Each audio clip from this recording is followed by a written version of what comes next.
Tonight we have a bunch of new stories that'll last all night. Expect more longer videos this month. I know how much you all enjoy them. Before we begin, if you think you might fall asleep, please introduce yourself in the comments, and while you're there, please like the video and subscribe if you haven't already. I'm always interested in knowing what country everyone is from, so let us know in the comments and share what time it is where you are. Thank you once more for joining me.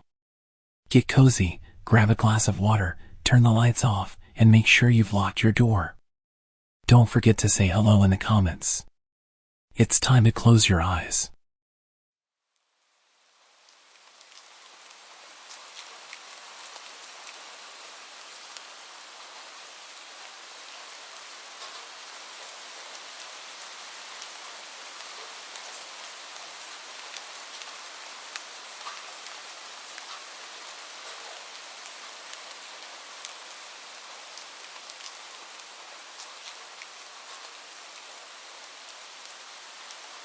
This happened last year when I was 17, and it's something I will never forget. I was home alone one weekend while my parents were at a work convention out of state. I was upstairs in my room playing Rocket League with two of my friends, talking to them on my headset when I heard a thump from downstairs. This wasn't unusual because I have two cats who often make a lot of noise while wrestling with each other. So, I resumed my game while turning down the TV slightly to check if the noise persisted. About 2 minutes later, I heard another thump, followed by what sounded like a grunt. I told my friends about the thumps, and they urged me to check it out, so I did. I began my walk downstairs, thinking my cats were wrestling rougher than usual. But as I got halfway down the stairs, I froze. I could hear what sounded like men whispering to each other coming from the living room.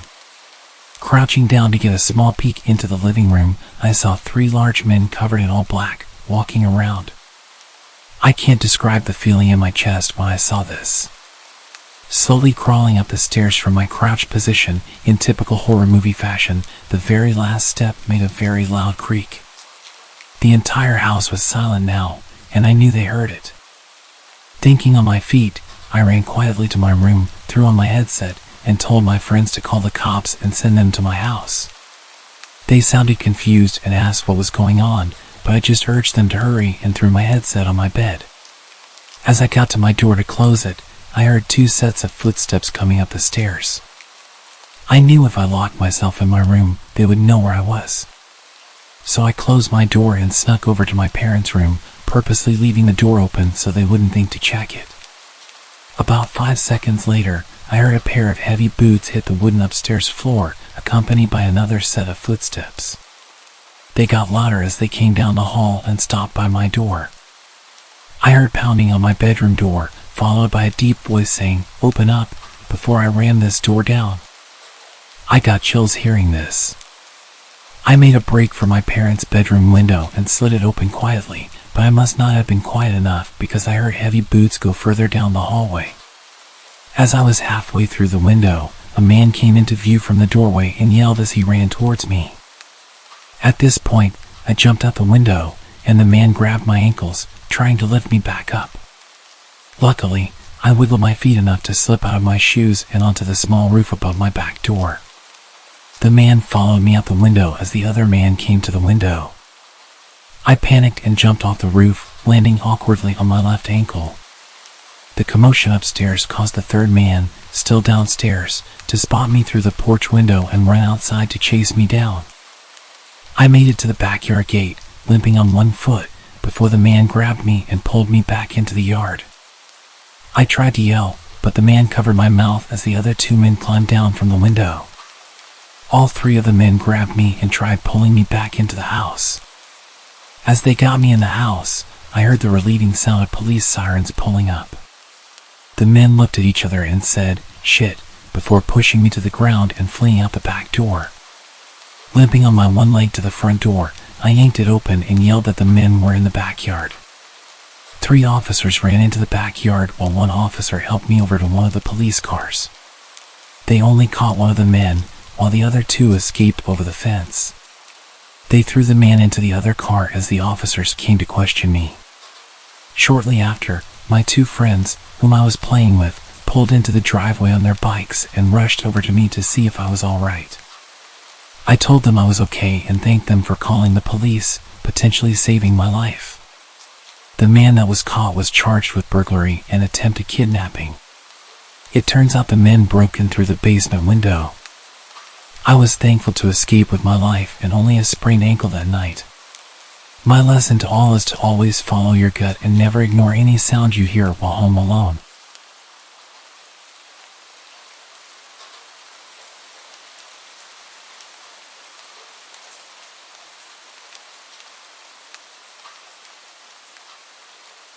My roommate was out of the house for the week, so I had the place to myself. It was spring break, so my college classes were out. I had no plans and really nothing I needed to do. On Monday, I was basically trapped inside due to a huge storm blowing through our city. This was common around this time of year, but it still always seemed worse every time. The trees looked like they were going to blow away, and the house would shake and creak non-stop. Knowing I wouldn't be able to sleep, I decided to just stay up. I turned on the Xbox and started up one of my video games and played for well over an hour, probably until 11 o'clock when the doorbell rang. I paused the game and got up, but then I remembered the fact there was a storm happening. Who would be outside right now? I went over to the front door and looked through the peephole, but nothing. I opened the door.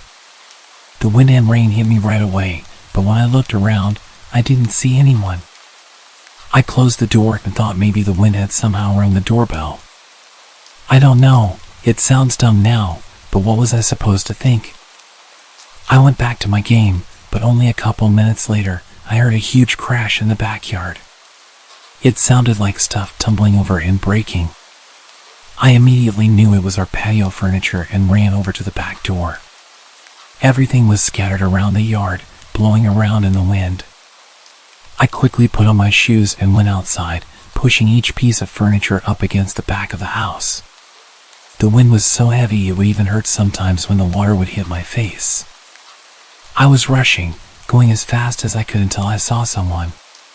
They were standing at the edge of the backyard, watching me. I looked back at them for a moment but then grabbed the last piece of furniture and ran inside to escape the rain. I looked out the back door as I dried off, but the person was gone. Between that and the doorbell ringing, I was a little bit nervous. I sat in the living room this time, just scrolling on my phone because I was tired of being interrupted. After a while, I struggled to keep my eyes open. I got a blanket and laid down on the couch. I didn't feel like going upstairs, and the storm was much louder up there. It took a while, but eventually, I drifted off to sleep. A few hours later, still well into the night, I woke up from a sudden burst of heavy wind outside shaking the house. I pulled the blanket to the side and sat up, moving my feet to the floor as I prepared to go check if the furniture outside was still there. But just when my feet touched the floor, they were soaked. It woke me up immediately. I looked down and saw a puddle on the ground right next to the couch. Then I saw another and another, leading in a line across the floor. Inside the puddles were faint muddy shoe prints. I stood up and ran to the corner of the room, heart beating rapidly in my chest. After a minute of hearing nothing but the wind outside, I slowly followed the shoe prints. They led all throughout the house, upstairs and downstairs, but I could clearly tell that they entered through the back door, which I had stupidly forgotten to lock in the rush of getting out of the rain. I locked it and pulled my phone out to call 911, but then the thought crept into my mind, what if they're still inside? I stayed quiet and moved into the corner of the house where I felt the most hidden and called. I waited in silence for them to arrive. When they did, they took a look around, seeing everything I saw, but nothing more. They told me it seems like a personal attack because nothing was missing, and they were clearly focused on my house in particular. However, they walked right up to me while I was sleeping and seemingly did nothing but watch me, which is super creepy but doesn't make much sense. If they wanted to do something to me, they would have at that moment. After some thought, this had led me to believe that whoever it was had actually come from my roommates. They saw me, then looked around the whole house, and then left, doing absolutely nothing. So if this was a personal attack and my roommate was there, I think things may have gone a lot worse than they had.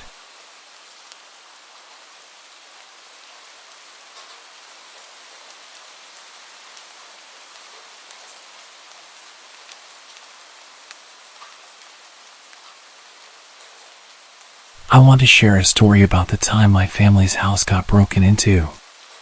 It was a really creepy experience. It happened one dark October evening while I was in high school. Back then, whenever I got home from school, I would go up to my room and lie on my bed and read some comics. On the day of the break-in, it was just me in the house. My family had gone shopping, so I shut myself in my room and lost myself in my books. It was great. I needed the toilet though, so I left my room, and that's when I noticed something strange. The smell of tobacco smoke. This was really weird since I don't smoke, and no one in my family does either. I'd never smelled this smell before in my house, so I went in search of the source of the smell. I began my search in my little sister's room as I noticed the door was slightly ajar. I pushed the door open and switched on the light, and in my little sister's room was a full-grown man. There was a stranger in our house. He was holding his shoes in one hand, and he was rummaging through my sister's drawers with his other hand. I guessed that he had taken off his shoes so that he could move around more quietly. My heart stopped, and my skin went as cold as ice. Somehow I managed to ask, "What are you doing in here?" Despite my fear, he started babbling, creating random excuses, none of which were plausible. It was really crazy. My heart was racing now, and I didn't know what to do, so I just grabbed him by the arm. I didn't want him to escape, and he didn't resist or complain. He kept silent. Luckily, my grandfather lived close by, so I led the intruder with me to his house. When we got there, my grandfather called the police. After some time, the police arrived, and they filled us in on the details. After they interviewed him, it turns out that the man lived in one of the apartments across the street that looked directly into our house. Things got really creepy when he told the police that he'd been in our home several times. He said he liked to break in even when there were people in the house. Despite the police interview, the man broke down and confessed. He said the main purpose of his repeated trespassing was the fact that he was drawn to my sister. He had some sort of obsession with her. He told the police that the day I apprehended him, he was looking for some of her underwear to take back to his apartment. He said that the only reason he'd pick my sister was due to the simple fact that she was his type. He confessed to entering other people's homes too, anyone who was his type. He said that the only reason he went unnoticed by the occupants was that he was very careful not to disturb anything or steal a thing. No one knew he was coming or going.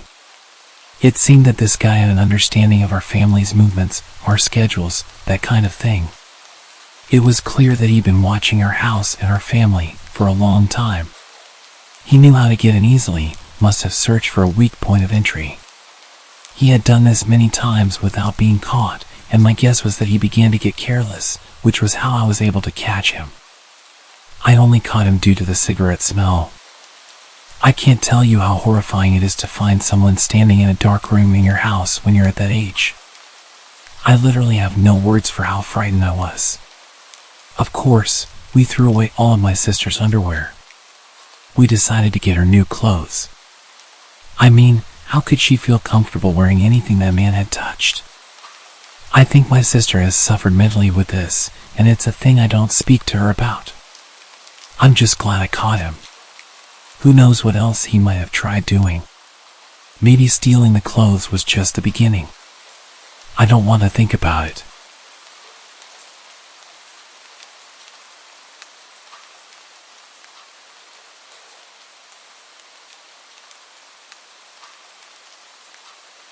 This happened yesterday while both of my parents were at work. For context, my dad's a mailman and my mom is an RV saleswoman. They're always on their feet, so neither can pick up their phone very quickly. I do have an older brother, but he's at college 2 hours away, so he doesn't matter in this story. I was sitting in the living room with my dog when I heard people talking in the hallway. This isn't unusual because I live in a third-floor apartment and there's a noisy family next door that brings over friends a lot. This was also a Saturday, so I wasn't expecting complete silence. I obviously just ignored the talking since it's not that loud, and I had headphones on. But my dog perked up and walked towards the door with an alert posture. The hair on his back was sticking up, which he never usually does. So I got concerned and took my headphones out. This is when I heard the voices from before, which were two adult men yelling very loudly in the apartment hallway. I got a bit freaked out, so I pushed my dog away from the door, made sure it was locked, and crept towards it to make sure they weren't near my place. When I looked out, I couldn't see either of them, and because the only blind spot in my peephole is directly to the right, I knew they were at my neighbor's. As I'm leaning against it, my whole front door starts shaking because the men are banging on the neighbor's door and still yelling things like, "We can hear you," and "Come out." But I didn't want to show that I was home. At this point, I grabbed my dog and pulled him into my room while I tried to call my dad, who luckily picked up after a few rings. He told me that I should just stay in my room and stay quiet, and that they would go away. I did stay in my room for the most part, but I called my best friend just to have someone on the phone because my dad couldn't stay talking to me. My room is the furthest from the door, so they definitely wouldn't have heard me whispering to my friend about the situation. After about 5 minutes, I stopped hearing the banging. I told my friend I was going to check if I could hear anything. When I got out there, I didn't hear the banging anymore, so I moved closer to listen. I looked out of the peephole and I could see one of them pacing. I freaked out again and started creeping back to my room. That's when I heard one of them say, "Maybe we got the wrong house." This threw me into a full-blown panic attack. Since my identical apartment door is 5 feet away from my neighbor's and all the others are down a hallway, if they didn't even know the exact number and they obviously weren't scared to bang on an apartment door so aggressively, they would probably come to my door. So, again, I pulled my dog into my brother's room since it had a lock, and I camped in there. I waited for about 10 minutes before I heard the banging calm down again. I couldn't hear any talking from my position. I was texting my friend, who also lived in the complex, about what was happening. That's when the banging started again, but this time they moved to my door. They went through the same routine, but they were much more aggressive. I could hear them slamming, kicking, and hitting my door, all while yelling for some guy to come out. I called my brother later, and he told me there's no way he could have been involved in this, especially because he's 19, and those men had to have been at least 25. I called my dad again, and in his panic, he told me to go out of the room and tell them there's no guys in the apartment, that I'm just a girl. But I just told them I'm gonna call the cops. I know they weren't just looking to break down a door, and that they were targeting this guy who did them dirty. But I still didn't want to go out there because one, even if they're looking for someone else, I don't know if they have weapons, and in their enraged state, they might just cause harm. But they still have the info on me, which leads me to number 2. I'm a high school freshman girl, 5'4", and less than 100 pounds. Quite frankly, I have no fight in me. For example, I'm terrified of knives, so I brought a bowling pin from my room for protection instead. Plus, I was in the middle of a panic attack. I stood no chance against 2 adult men at my door, so letting them know I'm a teen girl home alone isn't the best idea. I sat next to my locked bedroom door with my dog as I called the cops. I tried to keep him quiet this whole time, but I didn't want to be suspicious during this situation. I made sure not to talk to my friend while I was out of the room to keep quiet and tiptoe everywhere so they didn't know anyone was home besides the dog. I'm pretty sure they didn't know anyone was home, even though they said, "We know you're in there," during their yells. Because earlier, they were unsure if they even had the right place. I was on the phone with the cops for a few minutes before I heard light knocking at my door, making me realize I wasn't so much in shock that I didn't even know the banging had stopped. The operator said it was the cops, so I ended the call and answered the door. The officers told me the guys took off just before they got there, and they asked me a few questions about male family members and if they could have any correlation with this.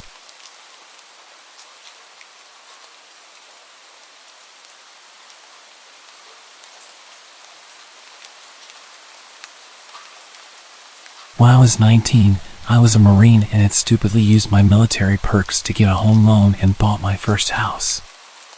I moved a barracks room worth of stuff into this place that seemed to me like a palace. Of course, I went out and bought some bar stools, a futon to sleep on until I got bed, and some used coffee tables for my TV. I also had my dog with me. As I unpacked my meager belongings in the living room, I noticed a car had pulled into my drive and blocked me in. I walked out, and there stood a man offering to sell me a home security system. The man was dressed in khakis and a polo with a name tag that I can't recall, and the car didn't have a logo on it. It should have been a red flag for me, but I figured that some people on the job didn't drive company vehicles. He gave me his card, but I don't even remember the name of the company he told me he was representing. Cue the friendly salesman, giving me his pitch about needing a system and all the perks that would come with being able to watch the exterior of my house at any time. As a low-ranking military member, I knew I couldn't afford yet another thing, so my mind was working to try to get this man to go away. I even considered ninja chopping him or whatever it is that we Marines do in hand-to-hand just to get him to leave. But I'm a sort of passive person. I'm too nice. Nah, let's call it polite. I won't be rude to someone doing their job. I've been in customer service. I can relate. I tried politely declining his offer after he had tried to show me some stuff on his iPad, but you know how persistent these types are. I'll admit to my own stupidity when answering his questions, like giving out too much information. Do you live alone? No, I live here with my wife and our 3 large dogs. At least I had it in the large part. Her and her dogs hadn't actually moved in yet, and hers were just fat, though they were more vicious than my own good boy. But 2 women living together probably seemed like easier targets. I also mentioned being a Marine when he asked. He seemed a bit shocked, but wouldn't be deterred. What kind of security system do you have? My dogs and me. Not the best answer I could have given. I wasn't exactly intimidating. I mean, I would be terrifying if I had a gun or something. I've been using them all my life, and I've never missed a target, alive or inanimate. If you would invite me in, I can show you the best places to set up cameras, he mentioned more than a few times. Each time made me more and more creeped out, thinking that he was wanting to potentially rob me, not that there was much to take. Despite being a victim of assault in the past, all I could consider was a possible burglary and made sure we stayed away from my house while we talked. We were outside for about 15 minutes total, me spending most of that time trying to politely get away from him and retreat inside. I was losing my mind with the social niceties and just walked away, leaving him standing alone in my front yard. I walked into my house and locked the door. He got into his car and left. I thought nothing more of it. After some unpacking, I couldn't do much. I had nowhere to put most of it. I ate some junk food and put together the futon. I got it all decked out with my fluffiest blankets, made sure the doors and windows were locked, and went to lay down in the living room. Looking back, I'm not sure why I didn't put it in a bedroom. They all have blinds, and the rooms take a bit of getting to. Perhaps I wanted to be near an exit. For some context, my back door is a double glass pane door. At the time, I didn't have curtains on it, but I did have blinds on the kitchen window. My kitchen, living room, and dining room were all connected, but there's a wall in the living room that I strategically situated my futon against so it couldn't be seen by the back doors or the front door window. Call me paranoid. I had been laying down for a few hours, and at about 11, my dog got off the futon and went to the back doors. My dog is large and looks like a Rottweiler, but he's never hurt anything in his life. He'll greet strangers at the door with a tail wag and hardly barks. He stood back there for a bit and whined a few times. I ignored him, it was probably a squirrel. But then he started growling, a sound that I'll never forget. It sent terror straight through me as I sat alone in the dark. I had only ever felt that fear once, when a mountain lion screamed, and I realized I was powerless against nature. The point is, these sounds are designed to scare you. And it petrified me. I was frozen and wanted to wimp out, to hide, to call the cops, but I realized if someone was out there, they'd for sure see my phone light and know where I was.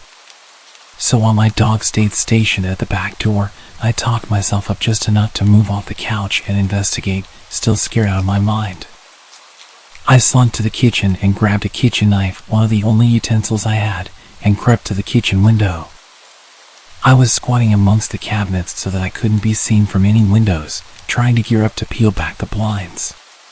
My brain was telling me irrational things, horror stories that I had read come to life. To be real, I was ready to punk out. I'm not a brave person. I was in communications for God's sake. Pretty far from any life-threatening situation, while not one that involves people at my house. In the one space that I should consider safe. My hideout, my protection from anything outside wanting in. I've always been afraid of home invasion. It stems from an incident when I was younger that isn't really worth mentioning further. Point is, if someone dares enter my safe place, it's not safe anymore. I thought I couldn't get more scared in that moment, but then I saw a male figure in my backyard, and my heart jumped out of my chest. He wasn't very far from the window I was looking out of. He was bold enough to not wear anything over his head, and I saw the blonde hair in the moonlight. It only took me a few seconds to recognize the security salesman in the dark. He was on the edge of my porch, watching my back door. Watching my dog. I jumped up quickly, climbed over the bar counter, and turned on the lights as I went towards the back door to let my still growling dog out in hopes that he'd at least get rid of the man, if not injure him. No dice. As soon as the lights came on, he had just enough time to go jump the low part of the fence to safety before my dog even got off the porch. I didn't sleep that night. My dog sat on the futon with me, calm as could be, having done his job. The next morning, I filed a police report, but I couldn't tell them his name or what company he was with, having lost the card he gave me. They sent some patrols through the area, and I found out that all legit salesmen should have an ID upon request. That night, I had 2 friends stay with me, ready for him to come back. We thought he might have set the whole thing up to scare me into buying home security. He didn't come back. And I haven't seen him since.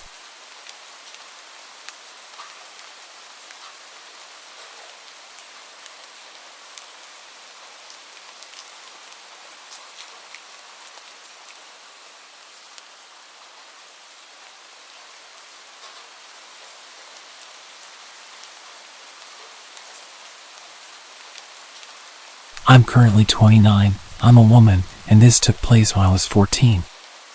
I had just started 8th grade. I grew up in southeast Texas, and as many of y'all know, fall is still very much a part of hurricane season. It was a Friday night, and it was just me and my mom at home. My dad was out of town for work. I originally had plans to spend the night at a friend's house, but there was a tropical storm coming, and my mom decided last minute that she would rather have me at home that night. I was quite annoyed. Tropical storms weren't normally taken too seriously. I honestly felt like she was overreacting. Of course, this was my mentality of, I'm 14, and therefore so grown up. My mom did feel bad, so we rented a bunch of movies, ordered a pizza, and got a bunch of ice cream for a great night in. My parents' bedroom was on the opposite end of the house from mine. Okay, this is important for later. We lived in a split-level house. The house I grew up in was built in 1950 and was a postmodern style, think Frank Lloyd Wright. The entire back part of the house was all floor-to-ceiling windows, about 8 to 9 feet tall, think of just a huge wall of glass. The whole house was an open floor plan, so the kitchen was the first defined room with walls on the first floor, and my bedroom was directly off of the kitchen, while my parents' room was at the top of the stairs. I apologize if this is difficult to visualize. This was a modern-style house, and it's difficult to describe. She had gone to bed around 10 p.m., and I went to my room to watch 2 movies that I had rented just for myself. The storm was really starting to get rough, the wind was picking up, and it was raining sideways. I was in the middle of watching The New Guy, and I still remember looking at my clock and it said 12:53 a.m. I was getting tired and could feel my eyes getting heavy. With the weather so bad, I remember thinking that maybe it wasn't so bad I had to miss the sleepover. I must have dozed off because the next thing I remember is a huge crash. It was one of the big windows in either the dining room or living room.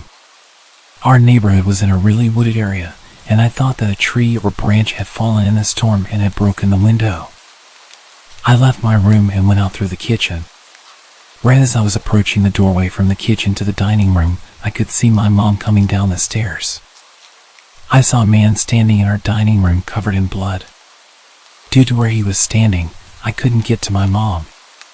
He was young, early 20s, and was soaking wet and didn't have any shoes. He had literally run through our window. He was bleeding all over, had glass sticking out of him, and was standing barefoot in a bunch of broken glass.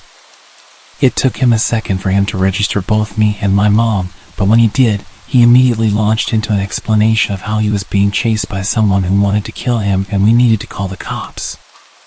My still fairly innocent 14-year-old brain didn't doubt this at all, but my mom was eyeing him suspiciously. We moved into the kitchen and my mom grabbed her purse and held my arm to keep me close. I had grabbed a kitchen towel to try and help his bleeding. My mom pulled out her cell phone and started calling her neighborhood patrol.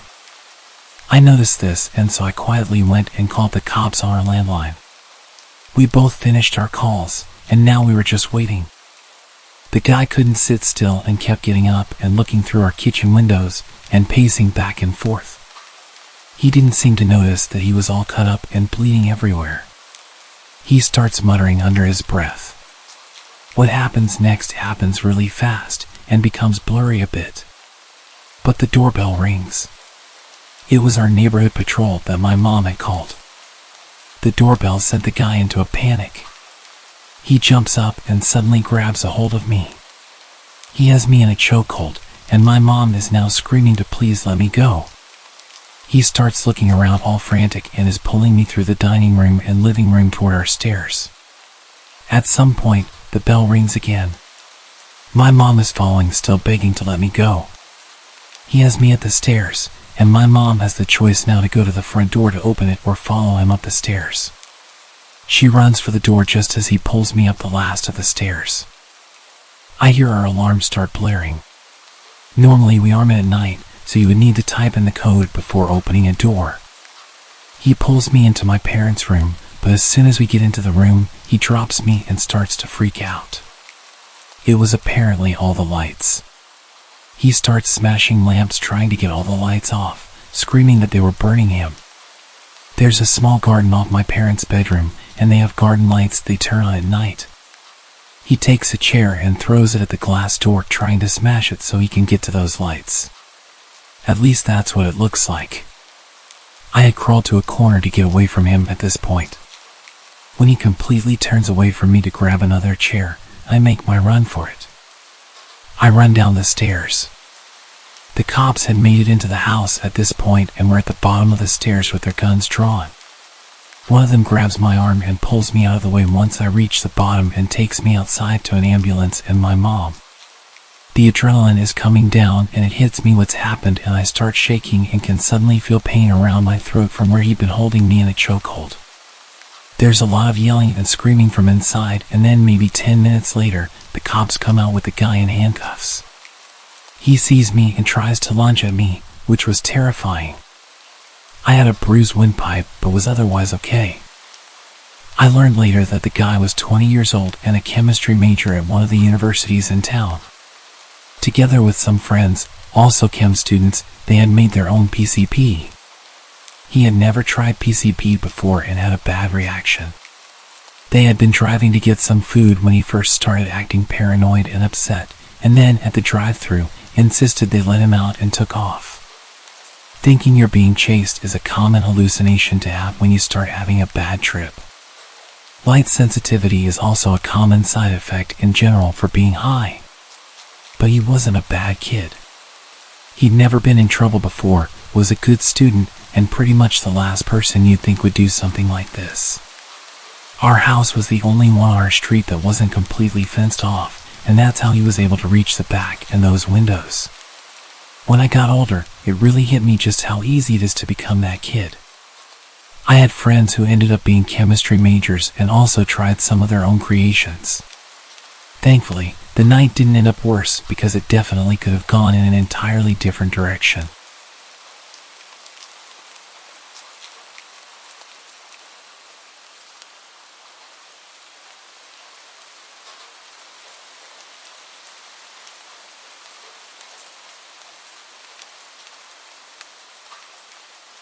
About 12 years ago, when I was 9 years old, I was home alone with my 12-year-old brother.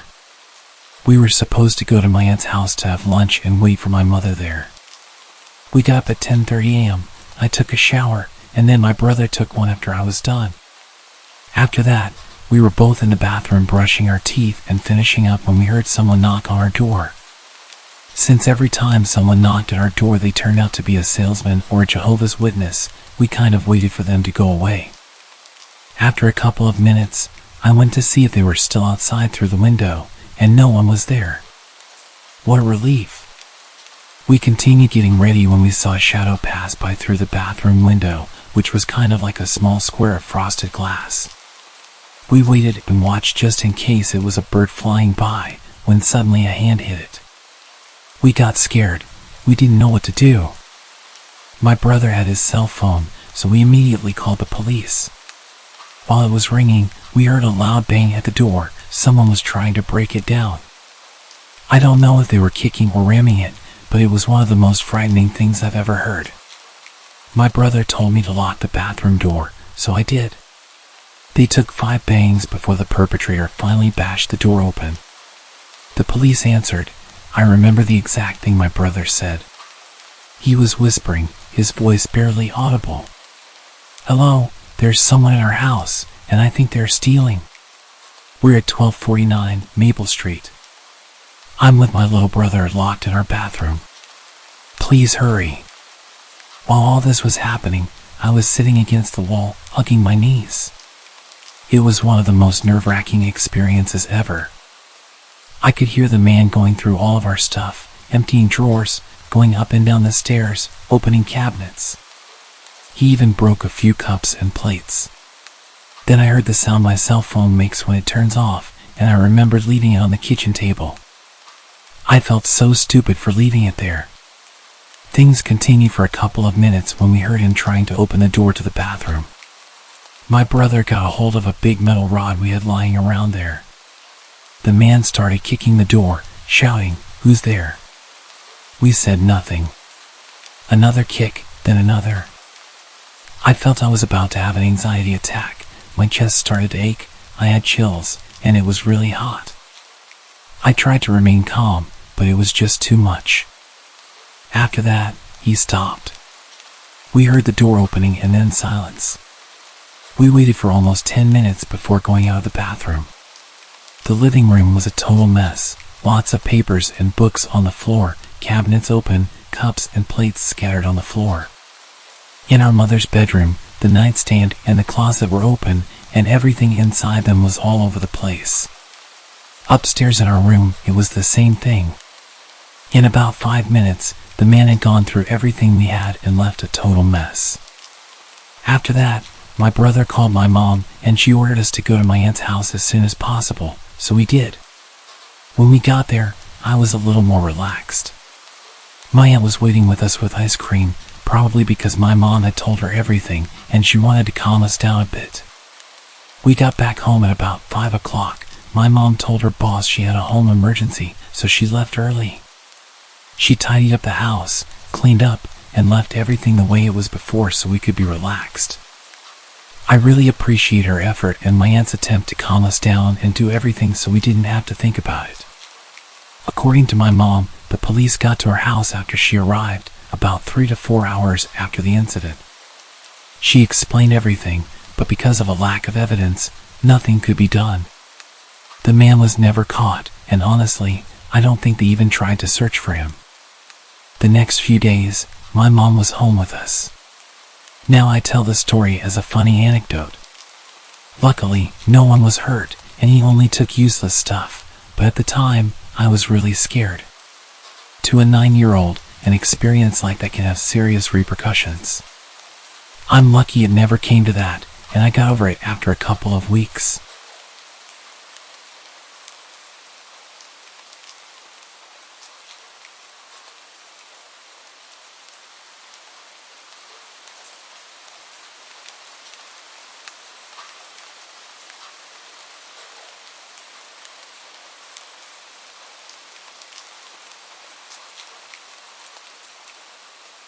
This story happened about 2 years ago when I was 19 and my foster sister was 16.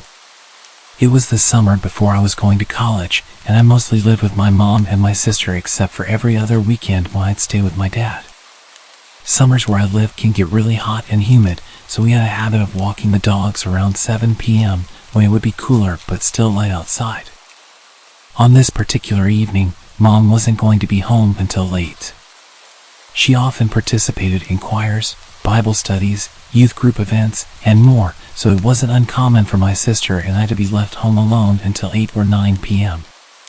Therefore, it was up to us to walk the dogs by ourselves. Even though we lived in the countryside, we decided to drive 20 minutes to a park for a change of scenery. Let me explain the layout of the park for clarity. The park isn't very big, but it's popular because of its mile-long looping road with attractions like playgrounds, ponds, and a small country hall spaced out on the inner side. The outer side features just grass and trees with one playground at its end. It's common to pass people walking the loop at least twice if you're walking in opposite directions, but not if you're walking the same way. Any cars on this road can only drive in one direction because it's a one-way road. Everything about the walk started normally. We parked the car, leashed our dogs, and began walking the loop. Occasionally, we'd stop so I could take pictures of our dogs and my sister wrangling our larger dog, who pulls like his life depends on it and wants to smell everything. During one of these stops, a man in his 40s passed us walking in the same direction. He smiled at my sister, told us we had cute dogs, and continued walking. We thought nothing of it. After all, it's common to exchange greetings in the park. However, this man passed us again only 10 minutes later. This time directly across from where we'd first seen him. He greeted us again with a smile and a hi. This time, we both looked at each other, acknowledging the strange guy. It seemed odd that he had managed to loop back to us so quickly and that he had cut in front of us so closely, nearly touching my sister. Not even 5 minutes later, the same man passed us again, cutting even closer and greeting us once more. This was the moment I decided we needed to leave. It was abnormal to pass someone 3 times so quickly on this loop without them taking a shortcut or altering their path significantly. We hurried back to our car. As we neared it, we noticed a car creeping along behind us. We stopped to let it pass, but it also stopped. When another car approached, the first car sped away. We quickly packed the dogs into our car and drove home. Once home, we settled in for the evening. Around 9:30, while we were in the living room, we noticed the ceiling light up momentarily as if from car headlights, but we dismissed it, thinking Mom was coming home. A few minutes later, the motion sensor light on the porch turned on. Soon after, we heard the storm door open, but no one came in. Our dogs suddenly started barking aggressively, and the storm door slammed shut. My sister, brave as she is, went outside with a kitchen knife to investigate, but saw a man's outline by our old dog kennel. She quickly came back inside, and we locked the door. I called my mom, who advised us to ensure all doors were locked and the dogs were inside. When she arrived home and we explained what had happened, we called the non-emergency police number. The officers who came did not find anyone and seemed to think we were overreacting. To this day, we still believe someone with malicious intent was at our house, possibly the same man from the park. Whether or not this is true, the experience taught us to always trust our instincts. If you feel someone is paying too much attention to you, do not head straight home. Be aware of your surroundings and stay in public spaces if possible. You never know who might be watching.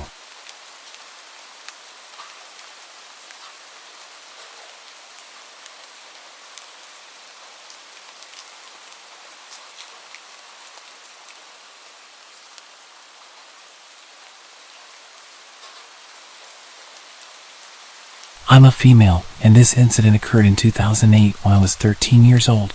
I'm now 27. I remember it as if it were yesterday. I lived in Cincinnati at the time, and it was January. My middle school had been called off due to a snowstorm the night before, and I was home alone because my dad and stepmom had to go to work, which meant my little sister was at daycare and my older brother had a dentist appointment. My dad worked in lawn care and sometimes came home for lunch if he was in the area. So, when I was awoken by noises coming from the basement, I thought it was just him, home for lunch, going through things in the basement. I didn't think much of it. When I got out of bed, I could still hear what I thought was my dad in the basement. But as I approached the stairs, something felt extremely off. I don't know what caused me to do this, but instead of yelling, I whispered, "Dad, is that you?" He didn't respond, so I quietly went to the front door, looked out through the tiny square window, and saw two men walking up the snow-covered hill to my backyard. I later found out that there was a third man, and he was the one who broke the basement window.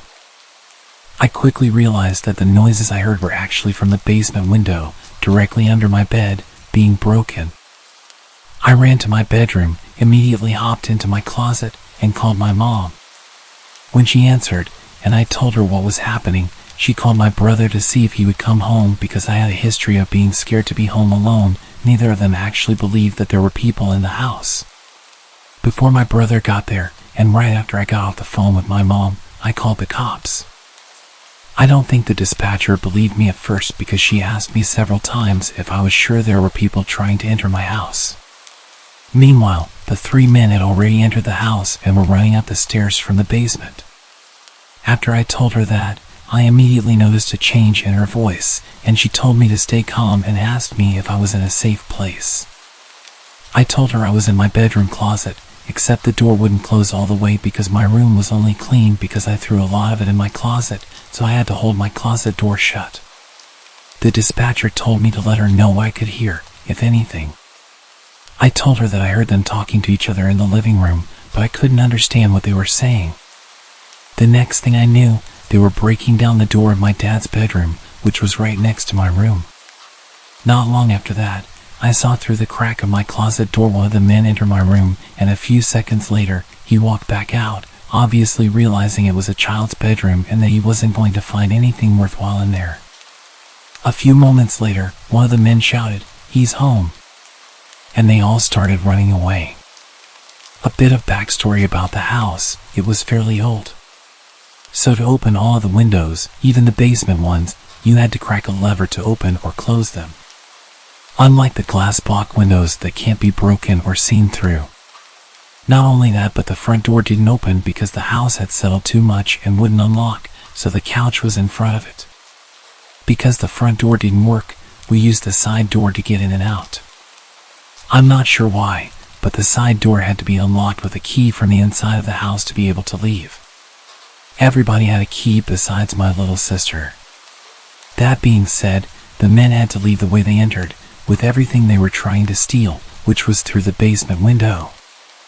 After the dispatcher informed me that the police had my house surrounded and it was safe to come out, it took me quite a while to leave my closet because I didn't truly know if they were gone. When I finally got the courage to get out, I grabbed my key and darted to the side door to let the police inside. I didn't see my brother anywhere, so I didn't know if something had happened to him or if it was even him who came. Not long after I let the police inside, my brother came walking into the dining room.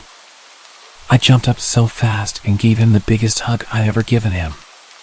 When the police asked us to tell them what happened, I heard my brother tell them that when he got to the house, he walked up to the side door as he normally would, and when he was about to unlock it, he was met by one of the men through the window. He said the man cocked his gun, put it up to the glass, and said, "Hey." After that, he said he froze up, and then when he could finally feel his legs again, he ran up the street and started knocking on doors. After about 3 houses, he knocked on the 4th, and a little girl answered. He asked her to go get her mom. He told her that there were men inside her house and his little sister was inside. She called the police, and my brother then called our grandparents to let them know that I was telling the truth. The township reached out to my dad and invited us to come to the town center about a week after the break-in. When we got there, I was surrounded by the officers who apprehended the men, and they awarded me with a certificate of bravery for staying calm and helping them catch the man, along with a little gift bag of girly items. About a month later, we had to go to the men's court date, where we met a woman and her son in the waiting area who had their house broken into a week before ours was broken into. It just so happened that they stole one of the guns she had. As it turned out, the two men had 3 guns, but only one of them was loaded. I was way too overwhelmed to be in the courtroom and have to see the man again, so the judge allowed us to stay in the waiting area until their hearing was over. 2 of the men ended up getting 7 years in prison, and the other got 12 years in prison because he pulled a gun on my brother. They're all out of prison now, and for a little while, I was scared that they would come back once they got out, because my dad still lives there, but nothing has happened since then. I've always heard stories about houses being broken into, but I never thought it would happen to me. I'm really glad that I was old enough to know what to do in that situation and that the man never knew I was in the house with them until they were in court, because who knows what they would have done if they knew.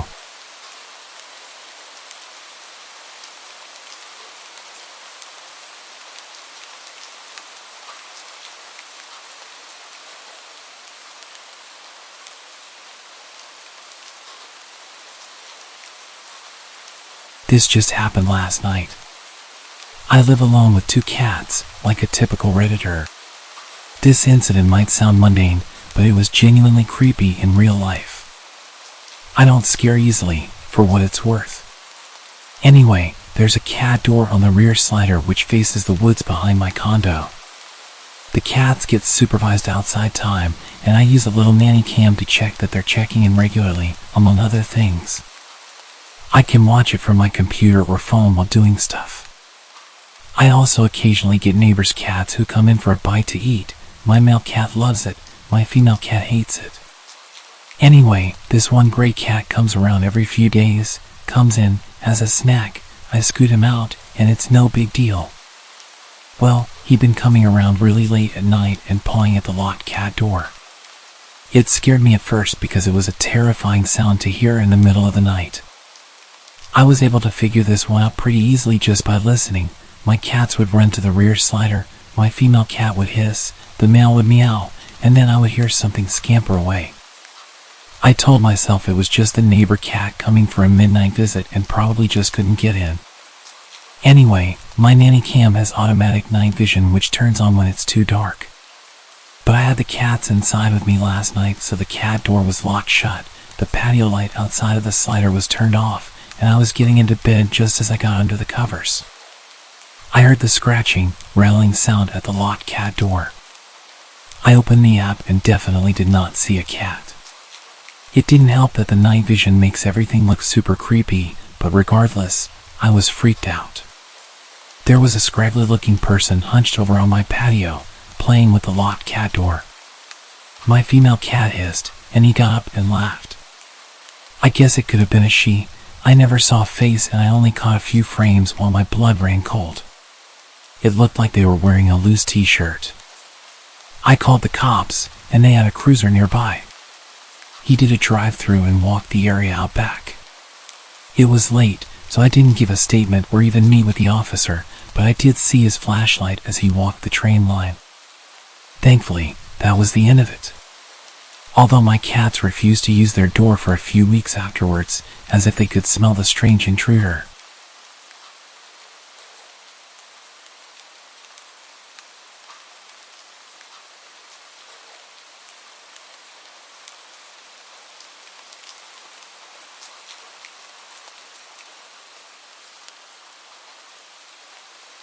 I'm a security guard for an alarm response company. We answer alarms for businesses and private residences. 99% of the time it's a motion detector set off by a cat, or a restaurant forgot to disarm their stuff before the stock truck arrived to unload. In this case, I was called out to a house where the back door alarm was set off. Like it thought someone opened it. The owner was out of town, but she was alerted by her app and her mother met me there. We checked the door, it's locked. We figured maybe someone tried the door, but it didn't budge, setting off the alarm. But there's a light on inside. The mom mentions this to her daughter on the phone. The daughter says she isn't sure if she left the light on or not. It's a good idea to make people think someone's home, but she just isn't sure. That gave me a bad tingle. The mother wanted to go inside to check. However, she didn't have a spare key. The neighbor did, but they were asleep and the mom didn't want to wake them. So, I fill out my papers and go back to my normal patrol routes. An hour later, the same home sends an alert out. I'm the only one in my city zone, so I answer it again. When I pull up, police and CSI are there already and they're talking to the mother and the now awake neighbor. They are reviewing video footage sent to them by the daughter. I look at the footage. There were 4 men that were armed wearing masks and hoodies. They came out of the bathroom a minute after the mother and I left. They proceeded to rob the place. They had broken in and locked the door behind them for appearances. They're the ones who turned on the light. The mother told me 3 guys had robbed her daughter's home a month before. Somehow, they knew when this girl would be out of town. They appeared smart, desiring a quiet robbery without conflict. But they brought guns, so they were prepared to shoot their way out of trouble if they needed to. The mother had wanted to go in. If she'd had a key, or woken the neighbor for the spare, we would likely have been shot dead by these guys when we went inside. Work doesn't give me Kevlar vests or anything. If I ever get another house call and someone's in there, I am not going inside no matter what is asked of me. I count myself fortunate the way was blocked this time because I was prepared to foolishly go in and check if I could. The 1% of the calls where something is actually off, it has never been as bad as this one.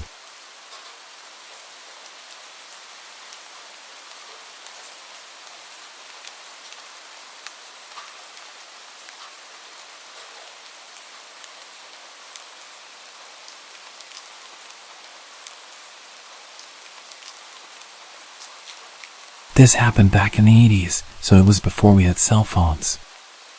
I was in high school at the time. One night after dinner, my mom suggested we take a walk around the block. My brother and dad were watching TV and opted to stay home, so it was just us girls.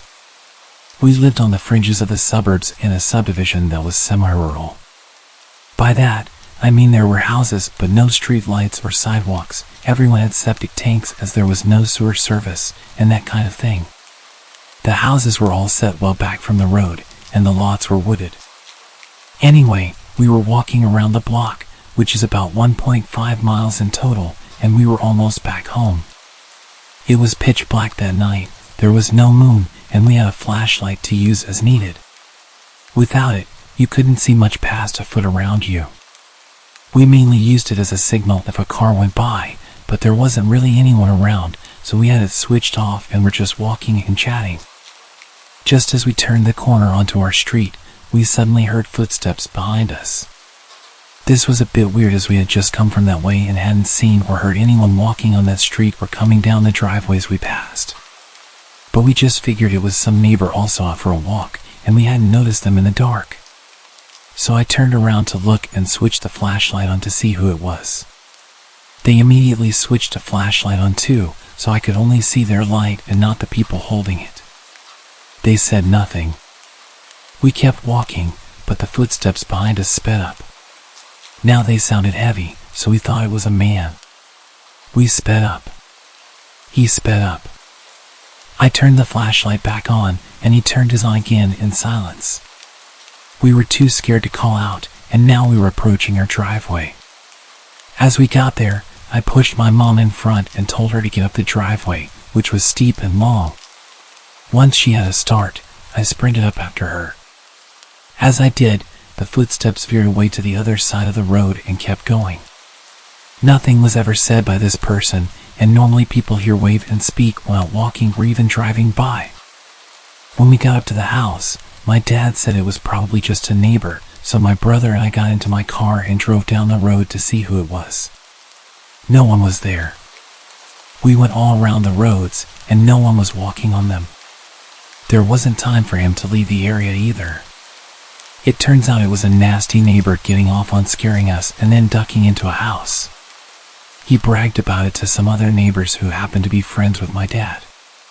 We got revenge on him, but I can't say what we did exactly.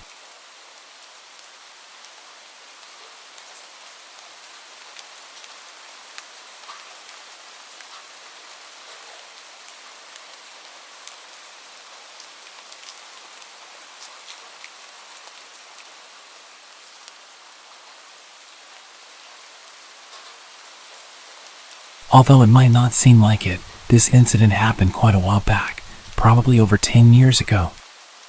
I was in my later years of high school and was home alone. My parents were at a wedding that required them to stay at a hotel, and my brother worked the night shift at that time. My family lived in a very well-known East Coast city in a blue-collar neighborhood that was starting to take a nosedive. As a teenager, I was a bit of a loner. I wasn't a nerd or anything. I was a big guy who had friends and went on dates, but I'm a natural introvert, so I cherished the rare alone time that I got. This weekend, I was looking forward to engaging in my normal empty house routine, playing PlayStation on the big screen TV, then ordering a late takeout dinner, pizza or Chinese, and pigging out while watching some Dragon Ball Z. Then, around 2 a.m., I would fall asleep on the couch with my old dog, Cecil. Cecil was a beagle who was as old as the hills and had been in our family for about 8 years. He was quiet and peaceful, spending his time begging for food and sleeping. Unlike most beagles, Cecil never howled or barked. He was more than content to rest his head on your lap and spend the night there. Anyway, back to the story. It's approximately 1 a.m. I had just finished the last slice of pizza and was dozing off on the couch when I heard a bang coming from the back alleyway. I didn't think much of it. Anyone who has lived in a city knows noises happen at all moments of the night. Cecil's head pops up off my lap, and the hair on his back stood up. He was always a bit skittish, so I calmed him down and started dozing off again. Not more than 2 minutes later, I heard another bang, and Cecil did something I'd never seen him do before. He leapt off the couch and ran like the wind towards the door leading to the basement, barking and growling like a dog twice his size. The look on his face reminded me of a German Shepherd from a K9 unit. I'd never seen him like that before, which got my adrenaline pumping. Through the dog's barking, I could now make out a persistent banging. There was a seldom-used door in the basement that led out to our back alleyway. It was old and rusted and was hard to open, even with a key, and it made a lot of noise. I suddenly realized that someone was trying to break into my house through my basement door. For a quick bit of context for anyone who hasn't lived in a bad neighborhood, if someone tries to get into your house and moves on after they realize the door is locked, they want your stuff. If someone is persistently trying to get into your house despite the door being locked, well, they want you. Knowing this, I rushed upstairs to grab the heavy wooden baseball bat that I kept under my bed for situations like this, then I headed down to my basement. I probably should have run, but I was a macho teenager with a tough guy complex, and I also didn't have anywhere to go. While I was heading down the stairs to my basement, Cecil blew past me with the speed and aggression of a dog half his age. Suddenly, I heard a man's voice saying, "Oh," and the banging stopped. I didn't call the cops or anyone else, which was probably the dumbest thing I've ever done. I just sat up for the rest of the night with a bat in hand. My brother came home that morning, and I told him what had happened. We went to the basement door to take a look, and when we gave it a tug to open it, the whole door fell off. This psycho was one good shove away from getting into my house, but old Cecil scared him off. I'm pretty sure that fat, lazy old dog saved my life. When I tell people this story, they dismiss his actions as a dog doing what a dog does. But when I tell you that Cecil never barked or moved that fast in his life, you can take that to the bank. It was almost like he knew the urgency, like he knew that door was going to give. A few years back, we had to have him put down because he got too old and was in a lot of pain. Before the injection, I got a moment alone with him. I thanked him one last time for his friendship and for what he did that night. At this point, I was a grown man with a wife and kids. I'm convinced that none of that would have happened without old Cecil. Thanks, pal. I miss you.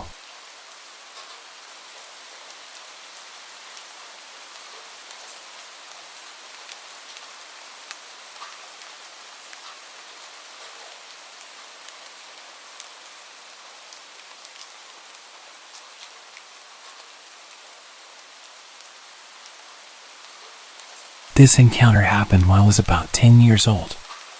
My sister and I were home alone since it was during the summer, but our mom and grandmother were busy so they couldn't stay home with us. We were used to being home alone during the summer, so it wasn't a big deal. The only thing we could not do was go outside or open the door if someone knocked.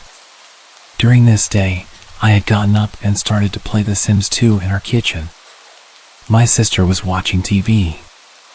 A few hours into gaming, I thought I heard the doorbell ring. At first, I thought it was my game, but I had turned off the sound. So, I asked my sister if she heard the doorbell. She replied that she hadn't. She said it was probably just the show she was watching.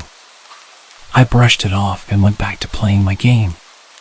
About 10 minutes later, I saw a reflection on my computer of a man in a suit, his hands cupped around his eyes, looking through the glass doors behind me. I turned around to be face to face with this strange man I'd never seen before. I had no idea how long he had been watching me. He waved at me like he knew me from somewhere. I called my sister's name, who had not noticed the man yet. She quickly grabbed the house phone, calling our grandmother. We had seen salespeople before, but none of them looked like this guy. He was wearing a full-on black suit that did not fit him. If not strange enough that this guy was wearing a suit in 99 degrees, he was also carrying a briefcase. All the salespeople I'd seen only ever had a clipboard or maybe a couple of flyers, but this man had a briefcase. The next flag came when this guy walked around our house to come to the back door, which during his little trip he would have seen there wasn't a car in the driveway, indicating no one was home. As I was getting up to hide, the man reached down and grabbed the doorknob, starting to jiggle it forcefully. Thankfully, the door was locked. He looks at me, smiling, and gestured at me to come and unlock the door for him. All the noise he'd been making had now set off our 75-pound lab mix, making her go berserk. No way she was going to let this guy get to us if he did get in. My sister tells me our grandmother is on the way, and she wanted us to hide in the back of the house in her room until she could get home. My sister hands me the phone, then runs into the kitchen to grab the biggest knife we have. I can hear her yelling at the guy that we called the cops. She comes back into the room with me, and we shut the door. She tells me after she lied to the guy about calling the cops, she said that he started laughing like she just told the funniest joke he ever heard. A little while later, we heard the door open and my grandmother calling us. We come out to meet her. She tells us she did not see a man anywhere in sight. She'd walked around the whole house before unlocking the door. She also thought it was weird if he was a salesperson, he would have left a note saying, "Sorry, we missed you." She ended up taking the rest of the day off to stay with us, also so she could watch to see if the man would come back around. It's been 11 years since this encounter, and I still don't want to know what was in his briefcase.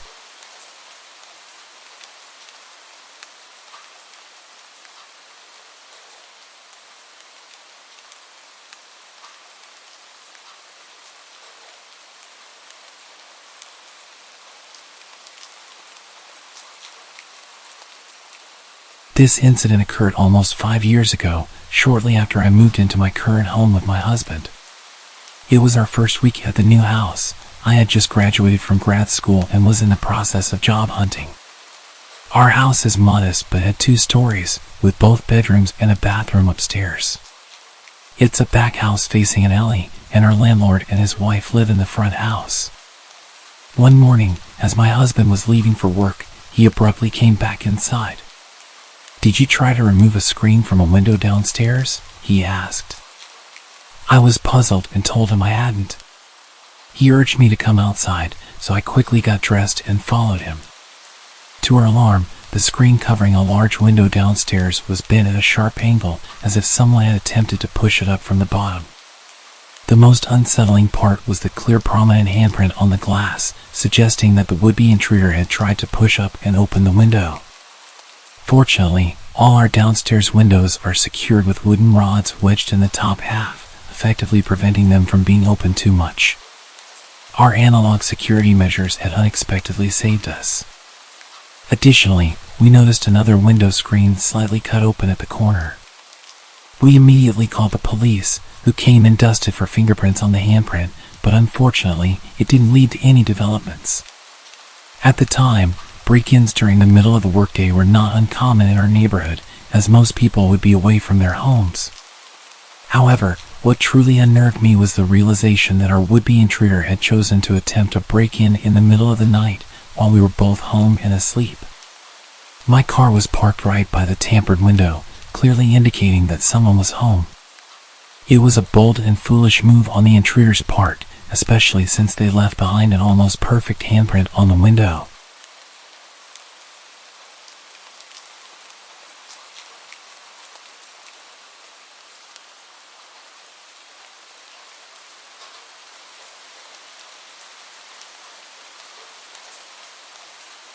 I had blocked this story from my memory until my girlfriend reminded me of it a couple days ago. I started dating my girlfriend at the end of my senior year, and I used multiple dating apps before we started dating. I had my Snapchat listed in many of my dating app profiles. This is important. Nothing led to anything with the apps. I talked to people for a bit and eventually the conversation would die out. When I began dating my girlfriend, I had deleted the apps but never deleted my account, meaning people could still see my profile and my Snapchat account. I realized this after a few people would add me, but it didn't bother me much because I'd tell them I had a girlfriend. As you would imagine, the conversation would end at that point. But there was this one guy that added me, let's call him Adam. And he asked me if I was available.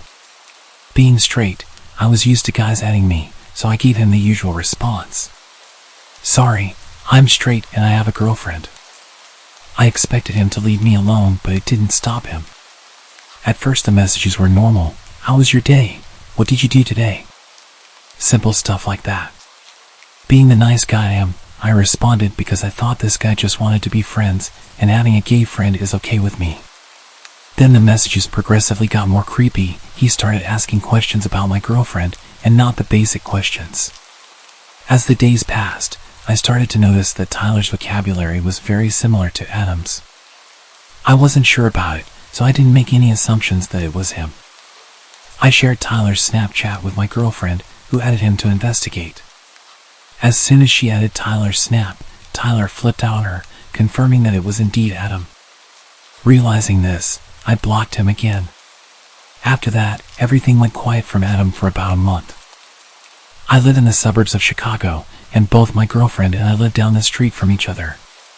We often see each other, and our families are good friends. Anyway, a month went by until I received a letter with no address or name on it, just my name on the front. I opened it, and to my shock and horror, it was basically a love letter from Adam. The letter expressed his love for me and his desire for me to run off with him. The letter took a very sexual turn halfway through, with explicit descriptions of what he wanted to do to me. At that moment, I had two horrifying realizations. One was that he knew my address, and two, he had dropped off the letter himself, meaning he was in my town. I immediately called my girlfriend, who was equally shocked. After consulting with my parents, we called the cops. Unfortunately, since I had blocked and removed Adam's social media information and the letter had no return address, there was nothing we could do about it. Day after day, letters kept appearing in my mailbox until they also started showing up at my girlfriend's place. Her letters were far worse than mine. Adam wrote about how much he hated her and how he wanted to hurt her. He described in detail the ways he would inflict pain on her until she broke up with me. Like me, she reported this to the police, but they could do nothing about it. My girlfriend's family had plans to go to Hawaii for vacation, and I was house sitting for them. The first couple of days went fine until one of the last nights of the week. As usual, I was at their house, watching TV on the couch, when the power went out. It was around 1 a.m., and it was pitch black. The next few seconds were silent, and then I heard a window smash from the office. To help you understand the layout of the house, when you entered the front door, the living room was on your left, straight ahead were both the kitchen and stairs, and to the right were the office and dining room. Upstairs, as soon as you reached the top of the stairs, there was a bathroom straight ahead. My girlfriend's room was on the right, and the other bedrooms were on the left. I immediately grabbed a kitchen knife and ran upstairs to hide while I called the cops. I quickly got into my girlfriend's room and slipped into the closet. As soon as I was able to contact the operator, I heard the intruder pounding up the steps. Thankfully, I had relayed all the information to the operator in time, and she stayed on the phone as we both remained quiet. The intruder took a left when he reached the top of the stairs, which gave more time for the cops to arrive and for me to get ready, just in case I needed to defend myself. A few minutes passed until I heard the intruder start walking toward my girlfriend's room. In the precious seconds I had, I slipped out of the closet and positioned myself next to the door. As soon as he opened the door and started to enter the room, I took the kitchen knife and drove it into his shoulder. A young man screamed in pain as I heard a heavy metallic object make a large thud as it hit the ground. From there, I bolted out of the house, where I was met by 4 squad cars and cops with their guns raised. I raised my hands, shouting that he was upstairs in the right room. A few minutes passed, and the intruder was dragged out, still screaming in pain. With the siren lights flooding the street, I got a glimpse of his face. It was Adam. Later, an officer informed me that the metallic thud was caused by him dropping his handgun. Adam was from Texas and had traveled up to my state to be with me. He had rented a room at a local motel and would put letters in both my girlfriend's and my mailbox daily. He was doing this in the early hours of the morning. This was confirmed by the security footage from the motel he was staying at. On the night of the break-in, Adam had plans to kill my girlfriend and her family so that I would choose to be with him. He managed to pry open the power box, switched off the power to her house along with neighboring houses, and broke in with the intention of her being there. Well, unfortunately for him, she was enjoying a tropical vacation. To be honest, I have no idea how the outcome would have been different if they hadn't gone on vacation, and I am grateful that I still have my girlfriend as well as her family alive. So, to any stalkers out there, please stay away from my girlfriend.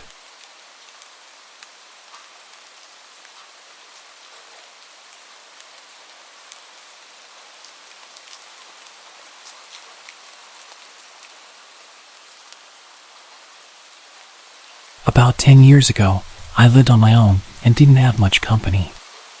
I was quite depressed at the time after losing my girlfriend to a drunk driver. I was enjoying a beer and watching the sunset on the back porch when I saw a large, scruffy man emerging from the tree line. My heart skipped a beat as he stumbled towards my house in a menacing way. Living alone, I often use my backyard for target practice. And at that moment, I was immensely grateful for it. Instinctively, I rushed to bolt all the doors while frantically dialing the police. What I didn't know was that this intruder had broken in the day before through a basement window and had spent the night squatting there. He had left the basement door unlocked, and at this point, he'd made his way inside the house and was making his way up the stairs towards me. I gripped my rifle, aiming it at the approaching man as he descended the hallway. I shouted at him, ordering him to stop and get on the ground, but he just kept walking towards me. I fired the first round, loaded with rock salt, but he showed no reaction. I quickly followed with a rubber bullet to the chest. Yet the drugged-up guy, who was clearly out of his mind, continued advancing. This guy was huge, at least twice my size, and I realized that whatever drugs he had in his body were going to push him through any pain that a rubber bullet would inflict. He was backing me into a corner. I desperately begged him to stop and warned him what would happen, but he just moaned at me like a zombie and shouted, "Shoot! Do it!" Then he lunged towards me. I took my third shot. I can't recall whether it was buckshot or a slug, but it left a gaping hole in his chest. It barely even slowed him down. He kept coming, and in a frenzied struggle, he wrestled me to the ground. He was moaning and coughing up blood. Suddenly, he grabbed my face with both of his massive hands and started squeezing my head. It was utterly terrifying. I could feel him trying to burst my skull open like a balloon. I don't know how long it actually lasted, but it felt like forever. Eventually, the injury finally caught up with him, and he died on top of me. I was laying with him crushing me for a few minutes. My energy was completely drained, and I could barely breathe with his weight on top of me. His body was pushing my rifle into my chest, and it was causing me serious pain when I tilted his body to the side. I was completely drenched in his blood, and I can still remember the overwhelming smell. I'd completely forgotten that I was still on the phone with the operator, who had heard our entire exchange, which more or less amounted to me pleading, "Stop, or I'll shoot," and the man menacingly taunting. The police arrived soon after, and the incident made it to the local papers. There was a criminal investigation, but eventually, I was cleared of any wrongdoing. It turned out that the intruder was wanted for murder of an elderly couple in Baltimore and had somehow made his way 50 miles up the road into a rural area.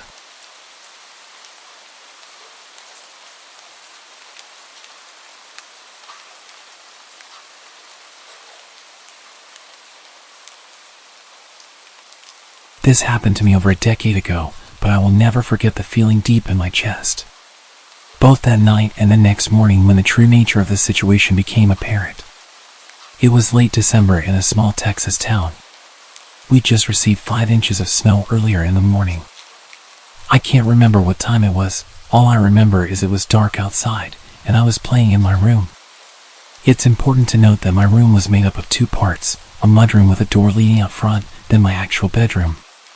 The door was an older style wood door with all the old hardware and had a window on the top half. It had a window shade, but that wouldn't stop anyone from looking in if they wanted.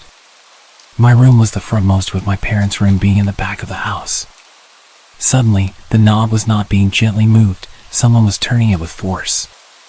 This door was one that had to be locked from the inside, so the knob could turn and open freely. Luckily, there were 2 deadbolts. Whoever was on the other side just figured out the knob was free to open. As soon as I heard it turn all the way, I sprung up to the wall about 5 feet from the door, my back to the wall. The door fell silent. I found myself glued to the wall, unable to move. Then, the knob turned slowly. I remember watching, waiting for it to turn all the way. When it did, whoever was on the other side started trying to budge the door and pry. At first, it was easy going, but then they started pounding into the door with their foot. They got only 2 kicks in when I unfroze and screamed for my life. I sprinted to the back of the house to get my parents. They asked what was wrong, and I said someone tried to break in. They ran over and checked, not bothering to look outside, which I pleaded them to. They just said my imagination was running wild and it was an animal or the old age of the house. They took one final look in my mudroom, not bothering to investigate any further. I was told to go to bed. It took me hours. I don't even remember falling asleep. All I remember is staring at the door from my bed, never taking my eyes off the doorknob. Suddenly, I was woken up by my parents, who were obviously distressed and seemed to be scared. My mom grabbed me by both shoulders and got right in front of me. She asked very sternly why I thought someone tried to break in. When I told them this time, they seemed to listen. I was worried how serious they were as they asked me about everything. When I was done, they said they had to show me something. They took me to the front door and out to the front yard, pointing to my door near the driveway. You could clearly see the boot prints in the snow, walking along the street through our yard and straight to my window, then my mudroom door, where I had been playing the night before. The police showed up and took a report, but nothing ever came of it. I was never able to sleep well in that house.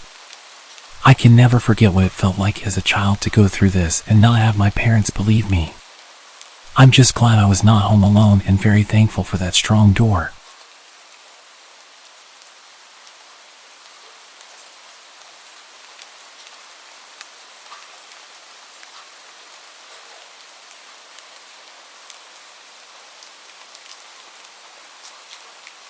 Hello. I'm a 20-year-old French girl. To set the context, I live in a suburb in a small residence with 6 houses. My gate is often broken, and most of the time it's wide open, giving easy access to our small courtyard. My house has 1 floor with 4 bedrooms, including mine. Downstairs, there's a guest bedroom which we use as a treatment room due to my health issues. It's where we keep all the equipment and medicines. I also have a dog who means the world to me. He feels everything and even senses my epileptic seizures before they happen. He can even tell when the nurses are arriving by the sound of their tires in our yard. He never barks unless there's a problem. A nurse visits me 4 to 5 times a day for treatments, including infusions. This is an important part of my story. One morning, as usual, my nurse, Sandra, arrived at 8 a.m. She administered my treatment, and we chatted like we always did. After about 40 minutes, she left, saying she might be a little late next time, but I shouldn't be worried. That day, my parents were at work, and I had a medical appointment in the morning. I was home alone, except for the nurse's visits every 4 hours. When I returned from my appointment, I sat on the sofa with my dog while waiting for the next nurse. When I heard tire noises, I thought it was Sandra arriving a bit early. My dog started growling, which was unusual. I looked at the time, 11:50 a.m. I assumed Sandra might have switched with the previous patient, as she sometimes did. I heard a knock and I went to the door. I saw a young woman I had never met before. She introduced herself as Camille, a third year at nursing school, and explained that Sandra had sent her to prepare my treatment. I wasn't suspicious. I was used to students coming over. But I was a bit surprised because Sandra usually informed me in the morning or sent a message. Also, she never left a student alone on the first visit.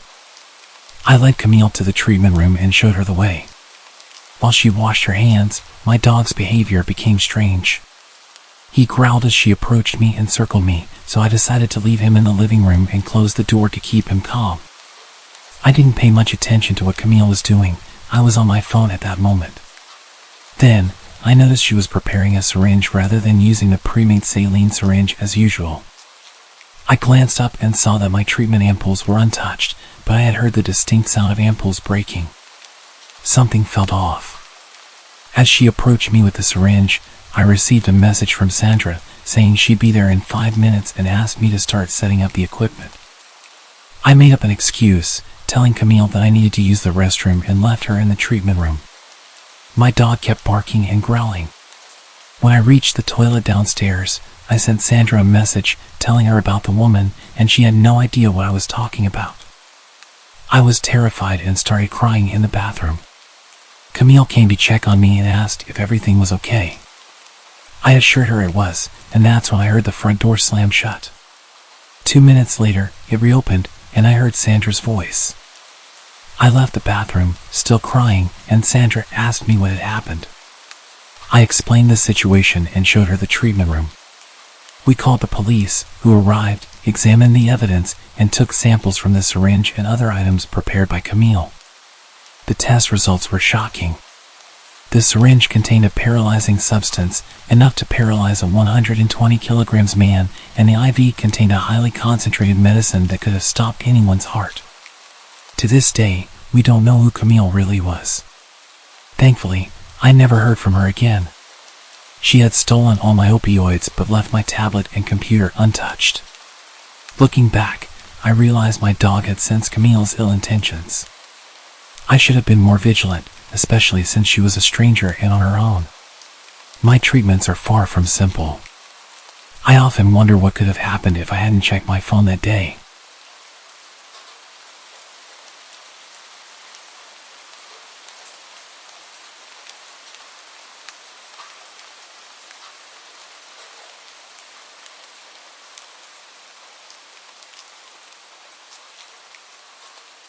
Okay, before I get into the story, there's a few things I need to explain about my country, South Africa, for you to fully understand the story.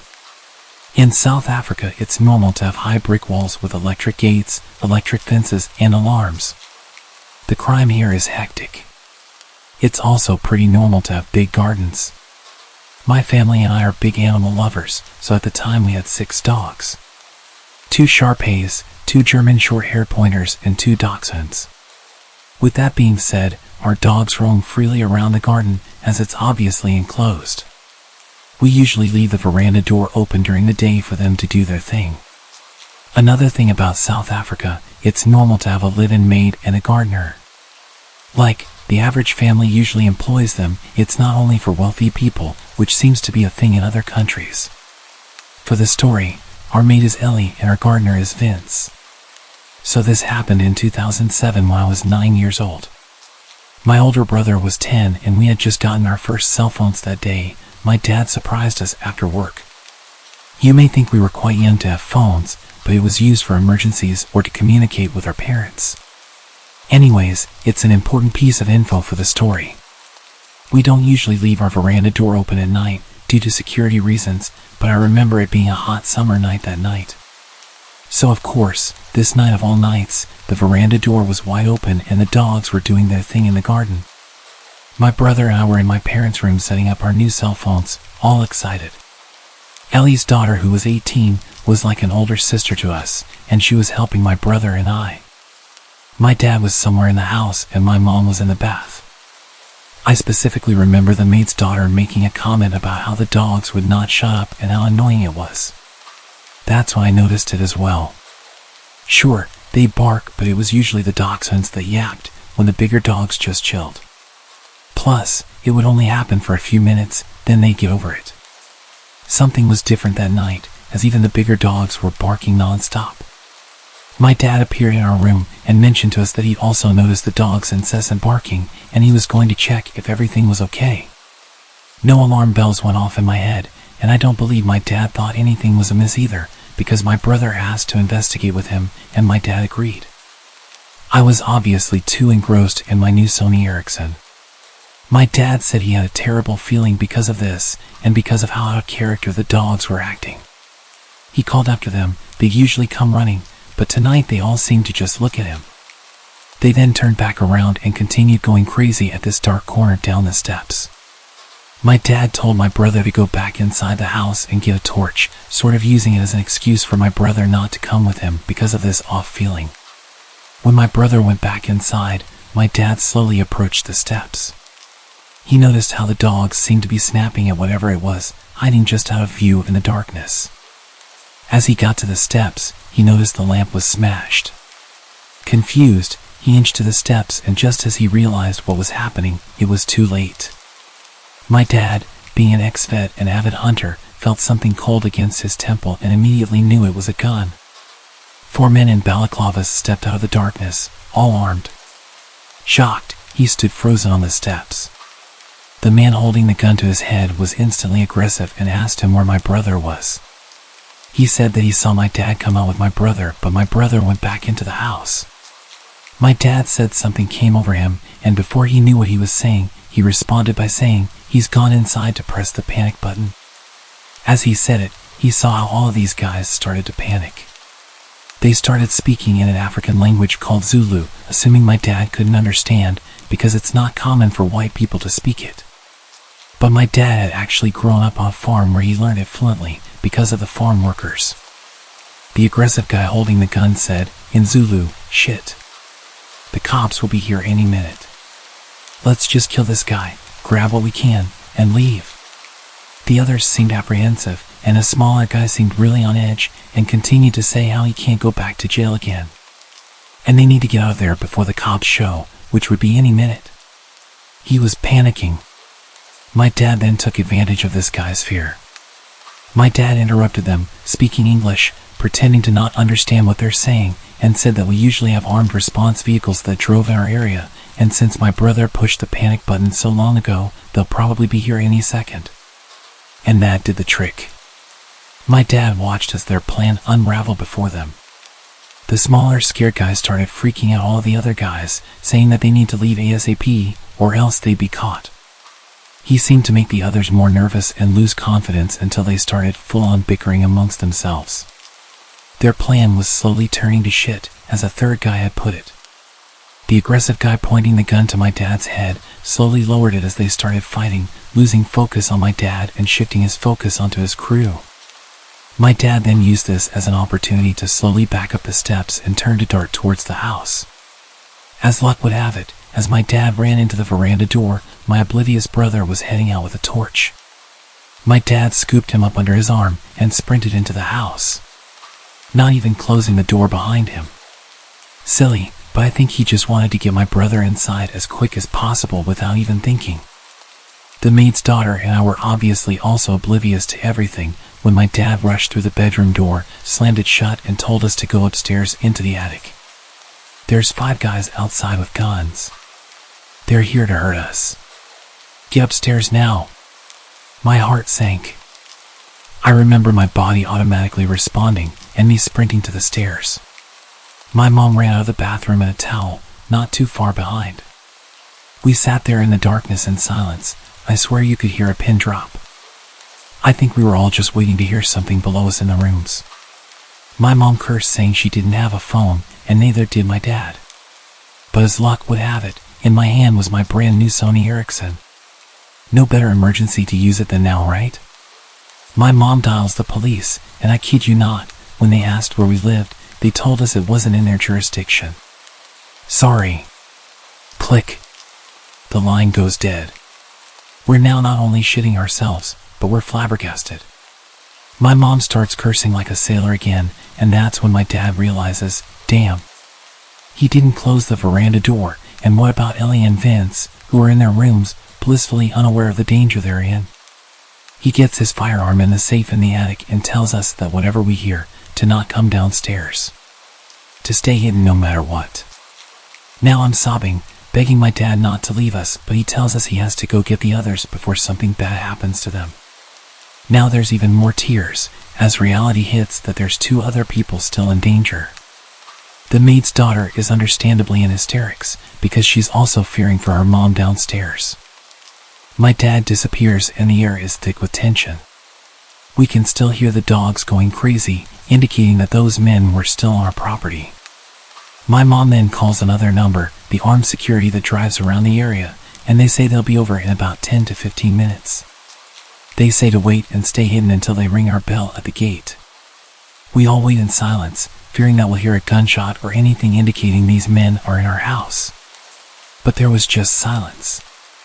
The only sound was the dog's barks outside. After what seemed like hours, most likely a couple minutes, we heard stomping coming up the stairs and my heart rate quickened. I remember shutting my eyes and praying that it was my dad, with Ellie and Vince. Luckily, it was. We all hid for a while, no one dared to speak.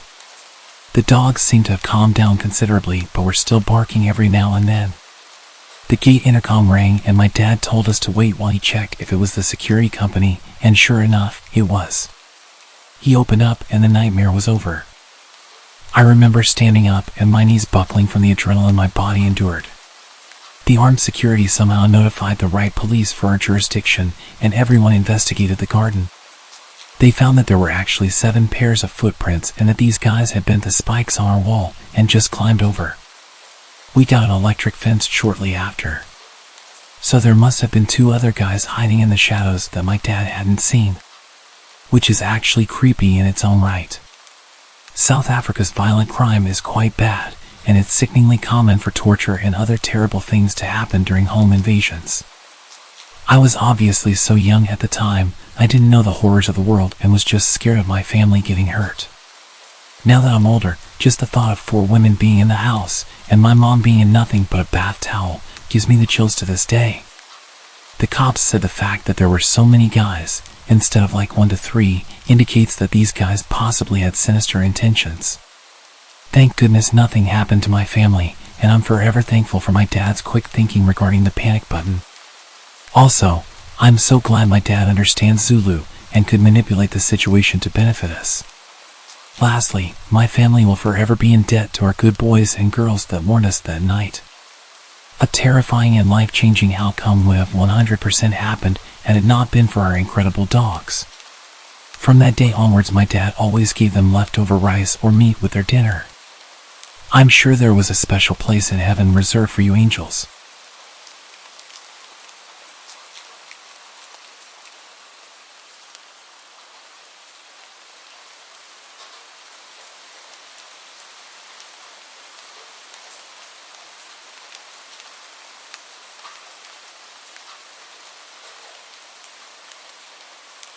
This all happened just recently, in summer this year. I'd been living with my parents until I had a good enough job to move out. About 9 months ago, I was finally ready to leave the nest. The place I found wasn't the nicest neighborhood, but it wasn't too bad. Some of my neighbors actually came over to welcome me and gave me some food. There was one neighbor though, the guy who lived to the right of me, who wasn't exactly welcoming, but immediately comfortable with me like we'd known each other for a long time. He'd see me leaving for work in the morning and run out of his house to tell me random stories, like how the last neighbor used to always turn the bathroom light on at 3 a.m. and leave it on all night. Or that they would sunbathe in the garden for 5 hours sometimes. It was all very random, boring facts, and I'd barely get a chance to react to his stories before he was asking me intrusive questions. Like, why did you leave for 83 minutes last night? It's worth noting that his voice was a bit odd. He spoke with a very particular inflection every time he'd say something. Like an enthusiastic nerd, if that makes sense. Sometimes it made his statements sound like accusations, and sometimes it made them sound like questions, but my response to his comments were never really met with conversation. I would kind of laugh it off and just give him a short answer, like, I had to grab some groceries for tomorrow. But he'd be really quick to interrupt and remind me that the last neighbor never took 83 minutes to grab groceries. And he'd say it with an almost accusatory tone. Like what I was saying was ridiculous. I assumed he was just a bit odd and didn't call him out on his intrusive questions too much. This continued for weeks. He'd either run out to come and question me about my day-to-day activity, or he'd come knocking at random hours to tell me facts about my life. He would tell me that he noticed that I left at 8:33 this morning instead of the usual 8:26. I had different ways of reacting to this, sometimes thanking him for letting me know, sometimes being rather dismissive, but always friendly. He was never interested in any other kind of conversation. He'd tell me his observations and then leave. The months went by, and his behavior continued.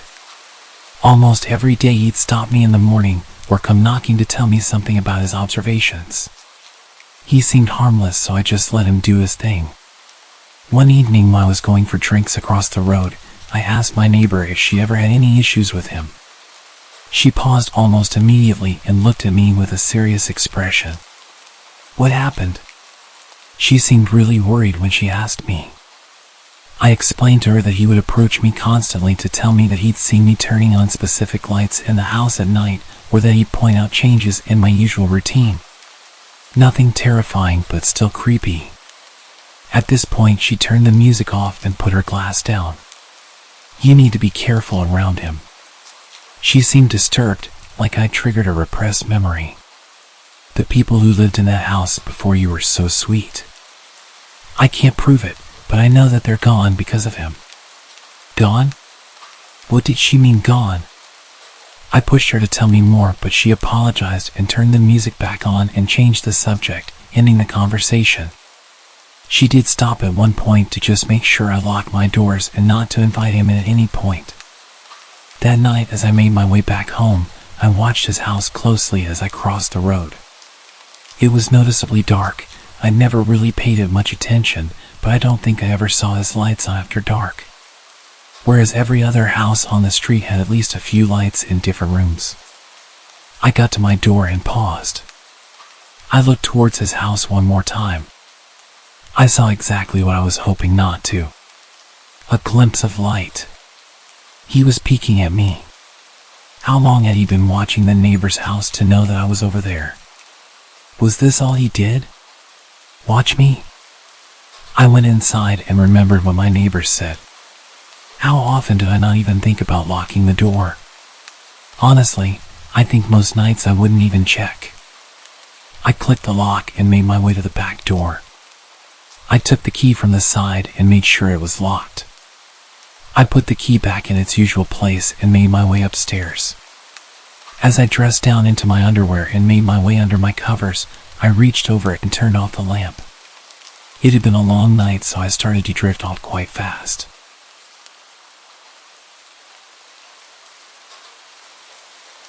Did I hear that? Was that knocking? I sat on the side of my bed and waited, anticipating more knocks. About a minute passed and I didn't hear any more knocking. so I assumed I just dreamt it as I was half asleep.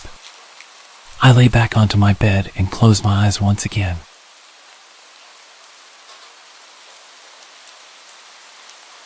No, I definitely heard something. I was in a weird state of being half asleep and a little bit tipsy, so I threw the light on and made my way to the window. I couldn't see anything or anyone outside. The sound of me opening my window was loud enough for any visitor to hear. I called out into the darkness, asking if anyone was there. At this point, any normal person would step into view and show themselves, but nobody reacted. Nothing. I know that someone was knocking. I threw on my dressing gown and made my way downstairs. I went straight to the front door. It had shaded glass that let me see partially through it. There was clearly a figure standing in front of the door. I was freaking out, but I was also angry. I didn't even consider the danger. I started fumbling with the lock and threw the door open. You left your house for 157 minutes. What the hell? I snapped. This was the latest he ever visited.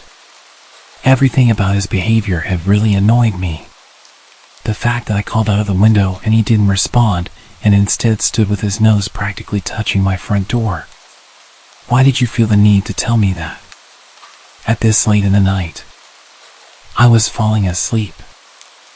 You've been out very late. I know that. I'm an adult. I'm allowed to go out late. I realized I was reacting to his accusatory tone. Is that all? You wanted to tell me I'd been out late? He started to just walk away, back to his house. I yelled to him that I didn't want him to knock on my door again. He didn't react, just kept walking towards his house and went inside. I'd tolerated his weirdness for long enough. I convinced myself I wouldn't let him commentate my life schedule anymore, and that next time he talks to me I was going to tell him I don't care and just keep walking. I closed the door and went straight back to bed, still frustrated with how intrusive and weird he was. I closed my eyes and imagined what I would say to him the next time I saw him. I felt really tired and had no problems getting back to sleep. As expected, I had the weirdest dream. Whenever I had a few drinks, I'd always have such vivid dreams. I could hear that damn gentle knocking. I didn't jolt awake this time. I almost convinced my subconscious dream state to ignore the imaginary knocking. But I was fully aware of every creepy little thing that was happening. I started wondering if I'd locked the door. I knew I'd locked it earlier, but did I lock it after I opened it again to confront him?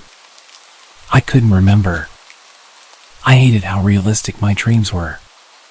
Of all the scenarios I could think about, did I really have to imagine him breaking into my house and walking up my stairs?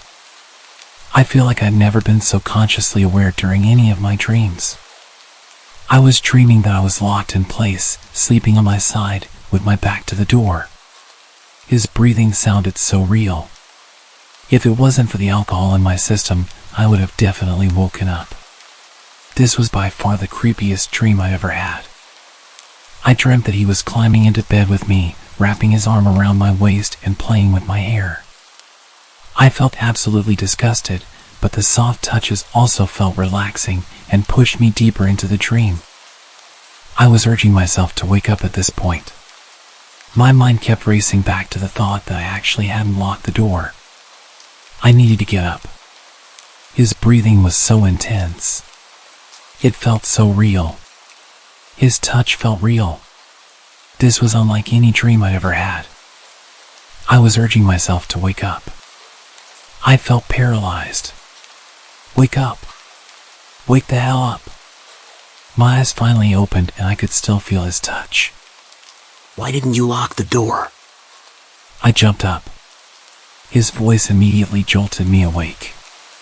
He was in my bed. I screamed and ran straight down the stairs and out into the night. I was still screaming as I ran across the road and started banging on my neighbor's door. I was freezing, only wearing my underwear and completely barefoot. I banged aggressively on her door and shouted her name until she came down. She opened the door in a daze and I pushed my way in. I frantically explained what had happened whilst begging her to lock the door and call the police. We watched out of the window. My front door was wide open, just as I'd left it. The cops were on their way, and my friend was comforting me as I got into some of her clothes and told her all of the details. Minutes passed as we stared out of that window. My friend asked if I was sure he was there, and it wasn't just a bad dream. I started to doubt myself when we didn't see him leaving. I wasn't the sensitive type. I wouldn't make up that whole scenario out of fear. I had a vivid memory of him lying in bed with me and touching me and talking to me. It was real. I know it was. The cops showed up after about 15 minutes and started to enter the house, guns drawn. We watched intently, waiting for them to bring him out in cuffs. They were in there for quite a while, and I started to think that he'd locked himself in my room or something. After what felt like forever, the cops started to leave my house. They were alone. He wasn't with them. I couldn't believe it. I was not crazy. He was in my house. I know he was. I made my way outside to speak to the cops and ask where he was, but they confirmed that they found nothing and searched everywhere. I frantically told them that I was not going back into that house with him still in there. That's when the worst thing that could have happened. He walked out of his house. He stood there, just watching. I was freaking out, demanding that they arrest him and insisting that he was in my house. His expression didn't change. He didn't even flinch. He just turned and walked back inside. Yes, I was drunk and I was pretty emotional at this point, but I couldn't believe that they didn't listen to me. They told me that they'd searched the entire place and there was no intruder. They said that the person who I claimed was an intruder was clearly in their own home, so I should just go inside and get some sleep. There were no signs of forced entry and no damage or evidence of an intruder, so there was nothing they could do. After a while of me practically begging them to at least go and interview him, one officer did go over and speak to him, but it seemed like a very short conversation. He confirmed that he did come over initially to check on me as I looked drunk, but then went straight home. I was furious, but also terrified. I eventually went back inside and searched the house for any evidence that he was there. I was almost starting to doubt myself until I checked the back door. It was unlocked, and the key was still in the door. I never left the key in the door, ever. He'd left through the back whilst I was hiding across the street. He'd been in my house and there was nothing I could do about it. I made my way upstairs after properly locking every door. The sick freak had made my bed. It was perfectly tidy and the covers and pillows were placed perfectly. He didn't even rush out after I woke up. He just tidied my bed and then left through the back door. I climbed in and tried to fall asleep, but there was an overwhelming musky smell. His unwashed body had tainted my covers and his odor lingered all over my room. It took me hours to replace all of my bedding and finally get to sleep. The next morning I couldn't shake the feeling of being violated, but I also doubted the whole night. The police had been inside my house, a bunch of men in heavy uniform. That could explain the smell. The key being in the back door, maybe they were checking to see if it was the right key for that lock, confirming that nobody had stolen it. Even the tiny pillows had an explanation. I told them he was in my bed. So it makes sense that they'd throw my bedding onto the floor if they were looking for him, and then maybe one of them just put it back and tidied it up for me. I followed my usual morning routine, and then at 8:30 as I approached my front door, I took a deep breath, anticipating his presence. I left my house and headed towards the road, looking in his direction as soon as I stepped outside. There he was, walking out of his house to greet me. Like clockwork. I froze and tensed up, ready to scream or punch him if he got too close. You're running 3 minutes later than usual. Did you remember to lock your door this time?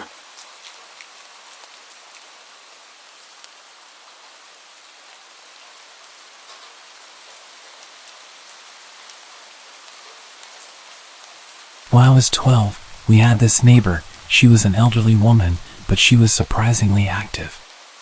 We'd always see her around, carrying weeks' worth of groceries up the hill like it was no big deal. She was outside doing her gardening almost every day. She was a tough old lady. The unfortunate thing was that she was the opposite of friendly. If you said hello to her, she'd tell you to run into the road. She hated people and was a very bad neighbor. She would complain about every little thing and show up late at night to tell you that you're too loud and threaten to call the cops. Our family got into quite a few arguments with her. Whenever she would come over to complain, she would aggressively insult all of us. My parents got sick of this and just started insulting her back, telling her she was old and miserable and she would die alone. I didn't like it, but I figured it was just adults letting off some steam. I'm sure I even caught her smiling on her way back home after shouting with my parents. She had quite a reputation around town for being a witch. There were all sorts of rumors about her being hundreds of years old and having the stamina and strength of a 20-year-old man. They were not wrong about that. People would say that they'd seen her performing rituals through her window and that she kidnapped children and ate them.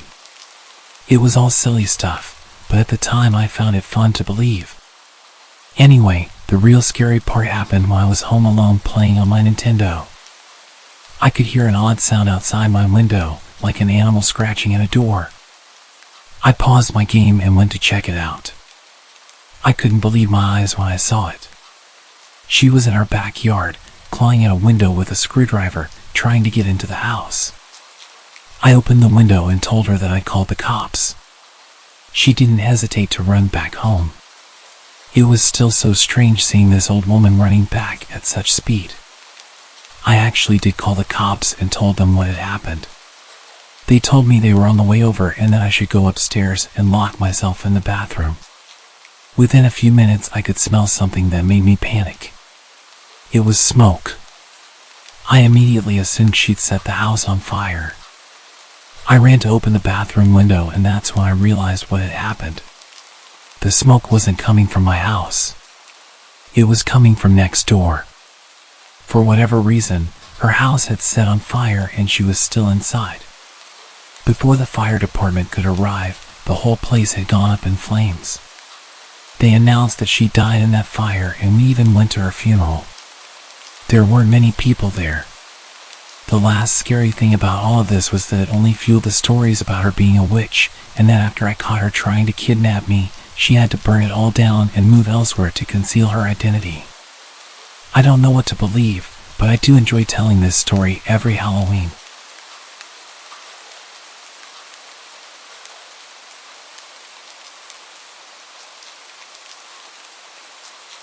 My neighbor is very weird. He never waves and has a permanent sneer on his face. When we moved in, we were told that he was on a certain bad list and that we should call the cops if we see him with kids. One day, he randomly knocked on our door. I'd never spoken to him before, and without even introducing himself properly, he proceeds to launch into his explanation of the reason that he's on the registry. Basically, he claims that he accidentally hurt some kid in a locker room while they both happened to not be wearing any clothes. He says it was plain old vanilla assault where both parties just happened to be in their birthday suits. He repeated multiple times that he is absolutely not into children. Then he left without even letting me talk. That was literally my first introduction to him, other than the notification about him when we first arrived. And that wasn't even the creepiest thing about him. At some point, he started building a sign in front of his house. Not like a little poster. It's professionally printed on metal and mounted on two huge posts, like the ones you see outside a store or along the highway. The sign is a picture of a puppy and a long rambling story about how someone ran over his dog on this road 10 years ago. But it's written in a way where he seems to accuse the neighborhood of murdering his dog. Next to this sign, covering his entire fence, is an enormous banner saying, "We miss you." I don't know why it says that, since he lives alone. And finally, an even larger picture of the puppy, which isn't necessary, because directly in front of the banner, sitting on a folding card table, is the actual puppy. He must have had the dog stuffed when it was ran over. I could see from my window that he would hide behind his fence for literally hours, peeking at the puppy on the table as if he were waiting for someone to mess with it. He did this for days, until finally bringing the stuffed animal inside. The puppy and the banner disappeared, but the metal sign was permanent. It stayed up for years, until a storm ripped it down. I always wondered what he does with the dog. Did it stay in a closet, or does he keep it out in his house? Well, one day I got my answer. I have a friend who does construction, and funnily enough, he was hired by the creepy neighbor to build a shed. Without even asking, he tells me that the guy keeps an ugly stuffed puppy in the living room like a piece of furniture, and then he talks to it constantly. There were plenty of other creepy things, but the big puppy shrine was the most notable. I never did see him with any children, but I'm constantly on the lookout.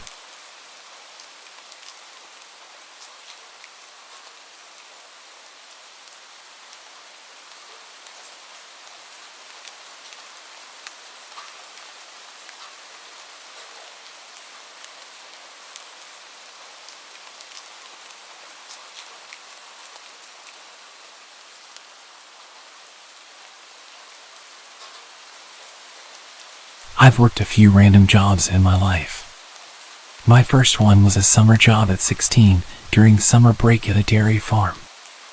I absolutely hated it there, and it made it harder for me to find the motivation to even try finding work again when the time came. I don't really remember how I was first referred to the job, but the following summer I ended up working as an office assistant for a self-employed photographer. My parents knew her because she used to be a member of their church, and my sister attended her 4-H program when she had it. By that time, her health had begun to take a hit, as she claimed it was a mixture of things from chronic Lyme to fibromyalgia. I had also been warned by my parents that she was a little off. She was very religious and claimed to have had real encounters with demons, even participated in some exorcisms. I'm an atheist and a skeptic, so I never took her stories seriously. Aside from the weird things she would tell me, she was mostly harmless, and working for her was not very hard. The job basically required me to do a lot of data entry, as well as help prep her photos with some minor editing.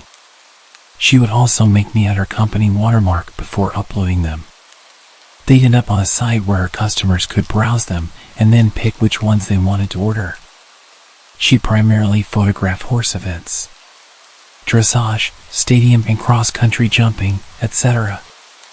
And for the first several months my job was in her living room, which was basically my office space at the time. Eventually, I was talked into tagging along at shows where she trained me as a photographer, and soon I was shooting at the events along with her. It was boring work, I won't lie. I'm not a horse person. But things didn't get weird until a year later when I learned the hard way it was not her that I needed to worry about. She had 2 sons.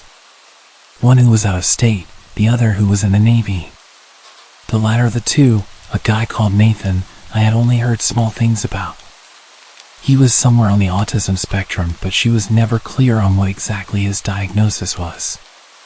When he finally returned home and I met him for the first time while working in her living room, he seemed like a nice guy. A little odd, but not concerning. He was obsessed with movies, and being a bit of a movie buff myself, whenever he would venture to the living room to strike up a conversation, it would almost always be about whatever movies we were into or were excited to watch. I should point out here that I was 18 and he was in his mid-30s. At some point, he got it in his head that I was interested in him, though he never said anything directly to me. I had to find out about it from my parents. My mom worked as the secretary at the church, and Nathan somehow found out. I can only guess my boss had told him. One afternoon, Nathan showed up at my mom's desk and started gushing about his feelings. He talked about how much fun I was, how he loved talking to me, how he was planning to take me to the movies and take me to his church, and all these other plans he had for me. My mom was beyond uncomfortable, as was the pastor who happened to overhear it. And when I got home that night, she told me what had happened and suggested I make sure not to lead him on. I was completely baffled because I hadn't done anything. We'd never even discussed the possibility of doing anything together. I got even more uncomfortable around him over the next few weeks. I made an effort to acknowledge him less when he was around and keep the conversation short while stressing I had to do work. Eventually, he got his own place and moved out of his parents' house, so I figured the problem had solved itself. A couple years later, I had moved out, my boss's company had closed, and I was working somewhere else. I was friends with both my boss and Nathan on Facebook, and around that time I was finally coming out as an atheist, something I couldn't do while I was still living at home. One night, my old boss messaged me, asking about a ring I had on my finger. It was a black ring with a white solid star in the middle of a black circle. Already knowing where she was going with this, I told her it was just a ring. She started accusing me of wearing a pentagram because she didn't know what a pentacle was and that I was promoting Satan. I tried several times to explain to her that not only was it not that symbol, but that also paganism has nothing to do with the devil anyways, but she refused to listen, so I just ignored her. It was typical behavior of her and not worth the argument. The next morning, I had a message from Nathan telling me I needed to come to his church with him. I told him no, and the messages I received back gradually grew angrier and angrier. He went from asking to demanding I go with him. He told me I was lost and that I would not find the answers I needed by living the life I was. Eventually, he outright said he thought the fact that I was wearing a pentagram was disgusting and that I was opening myself up for possession. Knowing there would be even less of a point in arguing with him than there was with his mother, I went ahead and blocked both of them, deciding I was done with it all. Then he started showing up at my workplace. He would always search through the store until he found me, and then once he did, he would corner me and not stop talking to me no matter how many times I tried to dodge him or tell him I needed to get back to work. Eventually, the managers caught on and started intercepting him whenever he showed up. I wasn't making enough to pay the rent with that job, so I had to take up a second one. Within a week of working my second job, which was in a different town, he started showing up there. This time I told the managers who he was, and after that, every time he showed up, I was allowed to hide in the back room behind a locked door while they sped his order along and got him out. One of those many encounters, while I was hiding in the back, one of the managers was back there with me, inputting employee time punches into the computer when the both of us heard Nathan shout in our direction. "I know you remember me." That was the last straw for them, and they told him his business was no longer welcome there. He stopped showing up at my other job as well for a while. Fast forward to a few years later, I was getting used to not having to look over my shoulder every shift or check the parking lot for his truck. Then one day, he reappeared. He was browsing a section I was walking past when he spotted me and got this deer in the headlights look. I made a beeline to the break room because just seeing him made me scared. After that, he started showing up regularly. I would always find ways to dodge and avoid him, but he would still eventually spot me and know I was still there. I was debating whether or not to tell the managers, because at this point it had been a while since he had done anything, and saying something just because I was nervous didn't feel right. Call me a coward or an idiot, but that was my thought process. What happened next made me regret not speaking up. It was bound to happen eventually, but one night he managed to catch me while I was at the customer service desk. He approached me and said hi, and I immediately started to look for someone to signal over so I could make a break for it. But before I could say a word, he said something that made me feel sick. "How's your little girl doing?" "She's 3, right?" I looked at him, horrified. I had him completely blocked from all of my social media. I had his number blocked.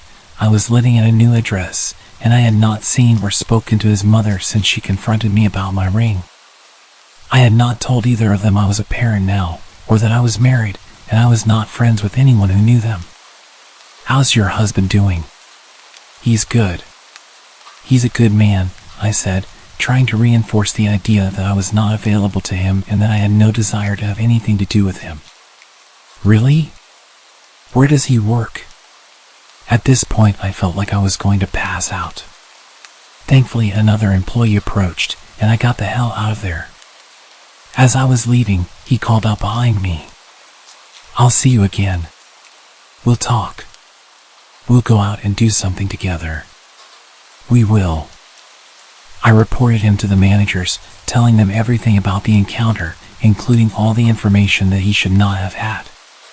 They were able to pull up his face on CCTV, and while I have not heard anything, I'm guessing one of them finally managed to approach him because I haven't seen him since. This has been going on for 10 years and I want it to finally be over. If he shows up again, I'm going to the police, but I'm seriously hoping it never comes to that. I just want him to stop. I haven't seen him since the incident with my managers. I think he may have gotten scared off. Turned out one of my coworkers used to work with him too at a different job, and she also made a complaint about him to the managers. I don't know what they did with that information afterwards, but I know he hasn't shown up since. It sounds like they plan to call the cops if he sets foot in the store again. With 2 employee complaints of stalker-like behavior, they refuse to ignore that.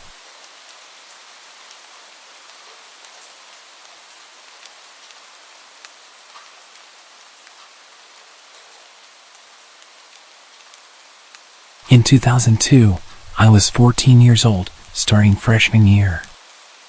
I was an awkward, nerdy girl that didn't know how to handle attention from boys, so you could say I made things worse for my situation. I had a knack for making friends with the weird people no one liked, but I tried to be friendly with everyone I met, so it wasn't a big deal to me. Unfortunately, that was also my downfall.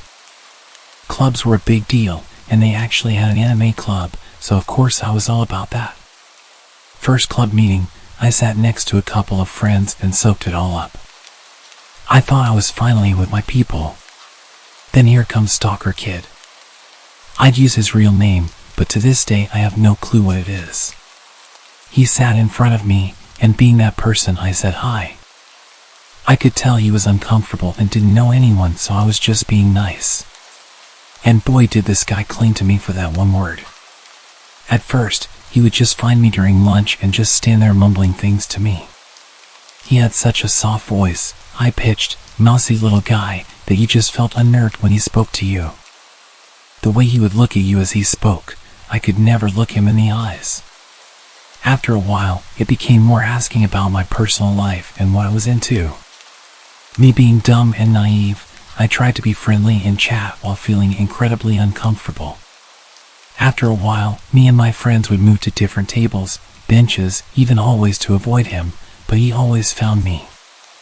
After about a year of this, my best friend finally told me that if I didn't tell him to F off, he would.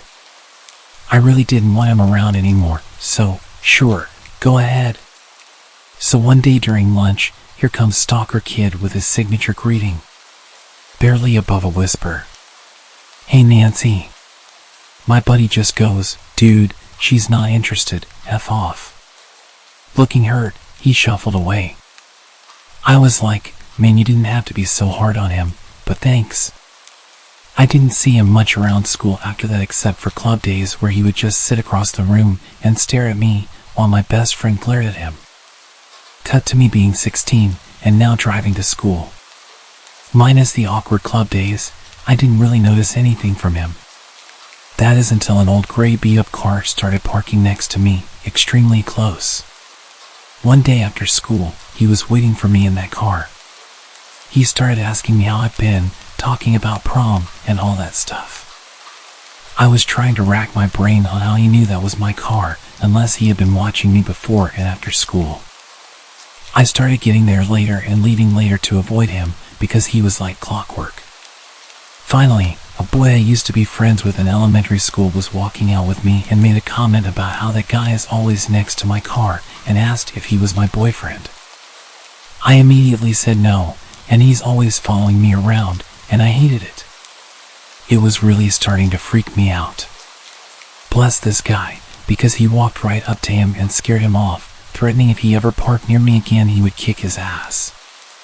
I figured maybe that was enough to keep him away.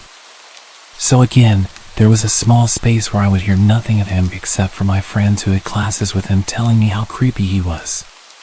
One friend had art class with him and said he would draw naked women constantly in his books. Junior year is wrapping up, and I started giving my best friend Jack lifts to school. He was on my way, so I figured why not.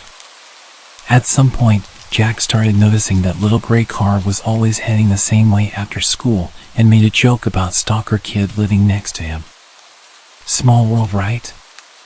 I could only be so lucky.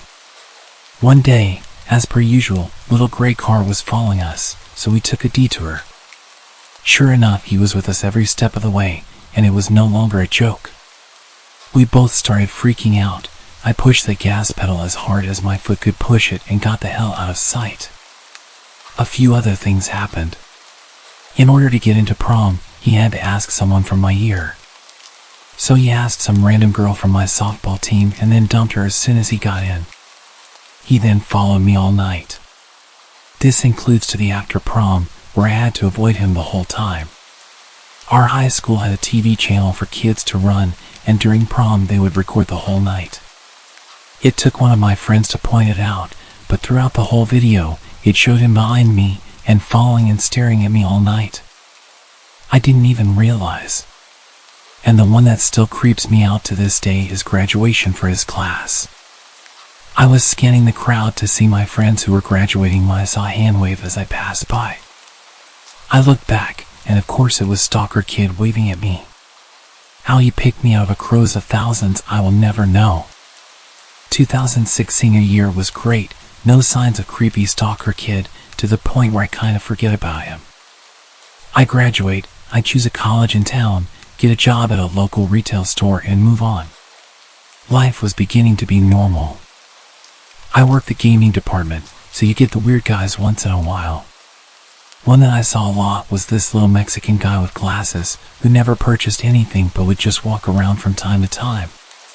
Then, Stalker Kid comes strolling in the doors and walks into gaming and just talks. I ask how he knew I worked here. He says his friend saw me and knew we were friends. I tried to radio for help for someone to come and get him out. Finally, a big guy from computers walks by and asks for my help in the back. Once he pulls me to safety, I tell him everything. From that point, security is aware and is told to watch for this guy. Of course, he wasn't doing anything physical, so all they could do for me is watch out for him. So every time he came in, they would tell me and I would dip back to the warehouse. I started seeing his friend, who he called Ninja, constantly, and all he ever did was walked around on his phone. I began to suspect he was texting Stalker Kid to tell him I was at work, because sure enough, 10 minutes later, he would come in. So I tested this theory and started walking randomly around the store. At one point, a friend who worked register asked why I would do this, so I had her take a walk with me on her break. I told her this ninja guy would follow us everywhere, even just going down a random aisle. Sure enough, he did, and she began freaking out. A few minutes later, I told her my stalker would walk through those doors. So I'm making my way to the warehouse, and out steps Ninja Guy from an aisle and he shouts, "She's right here." I just stared at him, like, what the hell do you think you're doing? Stalker Kid walks up behind me and asks why I'm always running away from him, and says that he lost my number and asks if I can give it to him again. I say sure, knowing damn well that I never gave it to him. I go to the warehouse to get a pen and paper. I wrote down, "This is where I work, don't ever come here again," and handed it to him. I told him and his friend to leave and called for security, who walked him out. Security tells me later that he also cried while they took him out. Later that day, as I'm leaving work, security offers to walk me to my car. I say sure. Stalker Kid is out by my car waiting for me, so this is where security says he's not having it, and calls the police, which we are conveniently next to their headquarters. He books it when he sees the car. Few years go by, nothing comes up. I buy a fancy new car, and don't see him much. I'm thinking that did the trick, and I'm finally free. 2012, my buddies and I are leaving work, ready to hit the night at the bar, per usual. We are all walking out the door, where we all have to stand and wait to hear the alarm sound to verify it's armed. As we are walking out, I hear it. That awful sound. "Hey Nancy." I cringe, grab my friend's arm and turn. There he is leaning on his car, waiting. My friend recognizes him and asks what he wants. Guy says he just wants to talk to me. He said he didn't ever see my car, so he didn't think I worked here anymore. His other friend is sitting in the back seat of his car just staring at me blankly. I start to think the worst. If my friends leave me here, something tells me I'm not coming into work the next day. Or ever. I'm terrified that he's had years of time to think about our last encounter where I wrote my number down and made him cry. I grab my friend's arm tighter. My friend kicks off, pretends to be my boyfriend, and rips into him. My friend is about 2 feet taller and much bigger. They get into it, and I'm just standing in the parking lot and I'm just begging for my friend to kick his ass. He spooks Stalker kids so bad that I'm pretty sure he pissed himself before getting in his car and booking it. Ever since, if he comes into the store, my friend stares him down from his office. Years later, I've moved on, gotten married, and moved out of town. Recently we've moved back to start a business, and to this day, I still feel myself looking behind me at stores on the off chance that I randomly bump into him. He caused me to have anxiety, mental and emotional pain, fear and trust issues for a decade. Even after moving on, I still feel the effects today. And I never even knew his name.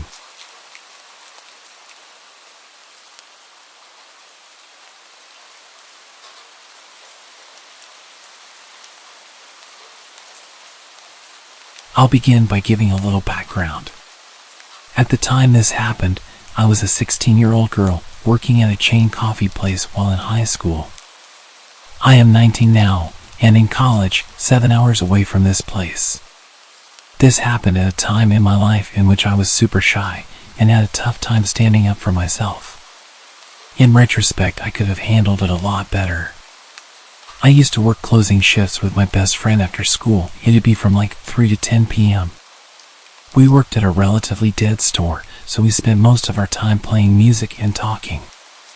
We did our duties like taking the trash out and restocking, etc., although both of us always dreaded taking the trash out, as we had to go out back. The dumpsters were behind the store, in a dimly lit area, next to a sketchy liquor store. One night a man came in pretty late. It wasn't unusual to have customers come near closing, it was just uncommon to see anyone we didn't already know. Our store was mostly just regulars. He was lanky, and probably around 30. I mostly just remember his eyes.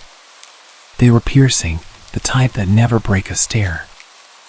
I remember initially thinking he was attractive. Yikes. The way he spoke was short and concise, just ordering a small hot latte. I made his order and that was it. I told my friend about how I thought he was attractive, and we then started referring to him as the small hot latte guy. We always call people by their drink orders. He came a bunch of times after that. Each time staying a little longer and longer, talking a little more and more. One day he came with a woman, presumably his girlfriend. I remember I felt a little weird, like she was staring at me, or like they had spoken about me beforehand. She glanced over at him and said, "Wow, she is pretty." I didn't think much of it, said thank you, served them, and I thought that would be the end of it. He then began showing up and talking to me a lot without her. He started off as being friendly. I honestly don't even know what we'd talk about. Then he got kind of flirty. Initially I was just flattered, but being underage and immature, I didn't even think about the fact that it was kind of alarming. He began to stay for a while. Sometimes he would bring a laptop or a notebook. I could feel him staring at me and listening to our conversations. But at that point I wasn't getting creepy vibes from him, as my coworker and I had dealt with our fair share of creeps. He began by just giving little snacks or drinks. I would accept, but would never eat or drink them. It wasn't that I necessarily thought he had ill intentions, I just had a hard time accepting gifts. I remember one night he brought me a book about one of his favorite artists. I reluctantly took it but had tried to decline before. I remember telling him about one of my favorite musicians and sent him a link to a performance I really liked. He started being kind of sexual while still talking about the song. He then began talking super suggestively, and I would laugh it off and decline when he asked to send pictures. I began talking less and less and told my friend about the situation. She agreed that it was getting creepy and said I should maybe change my schedule. I told her I'd be fine, I'm stubborn. He'd still come every week at closing time, and he'd even stay in his car till we closed. Meaning he'd watch me go to the back to take the trash out. It was time to take out the trash and lock up, so we got ourselves together. I was opening the door while juggling like 3 bags of trash and saw something on the ground. I was confused at first, but then realized what I saw. It was flowers and a note. I felt sick to my stomach and looked around the parking lot. I didn't see his car. I threw them away immediately and told my friend I didn't want to read the note. She read it and told me I had to. It was something to the effect of, "I've never felt so connected to someone. You're breaking my heart. Please don't do this. I'm sorry." Looking back, I honestly didn't lead him on, but initially I felt as if I was in the wrong. Nonetheless, we turned the corner to take the trash out and both prayed the parking lot was empty. It was not. Let's just say the trash was not going to get taken out that night. I continued working there and still worked there on my breaks from college. I had different hours after that. Nothing happened for some time until one day he appeared again, just before I was supposed to leave for college. It was around 3 p.m. It was busy. He came in, stared at me, and then he left. That was the last time I saw him. Looking back, I was so naive and could have handled the situation so much better. I am forever thankful to my friend. She really supported me that whole time.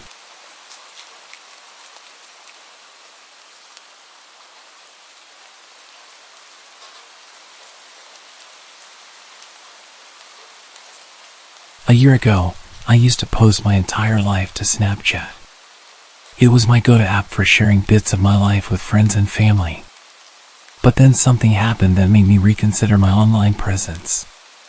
One day, out of the blue, I received a friend request from an unfamiliar username. I didn't think much of it at the time and accepted the request without a second thought. It was just another random person, or so I assumed. Months passed, and I forgot about that peculiar friend request. My life went on, and I continued sharing snippets of my daily activities on Snapchat. Little did I know that someone was watching, very closely. It started innocently enough, with an unexpected snap. I opened it, thinking it was probably a friend sharing a funny meme or a cute pet photo. But as the image loaded, my heart almost stopped. It was an eerie, edited version of an old Snapchat story I had posted months ago. Floating love hearts surrounded the image, and the caption read, "Can't wait to see you." The chill running down my spine was hard to ignore. How did someone get access to my old stories? Who was behind this? Days turned into weeks, and more edited snaps kept arriving. Each one featured pictures taken from my past stories. The captions became increasingly unsettling, referring to my personal life. "How was your McDonald's on Friday?" And another said, "I loved that movie you watched last night." The sense of being watched was inescapable. I felt exposed and vulnerable, as though a stranger had invaded my privacy.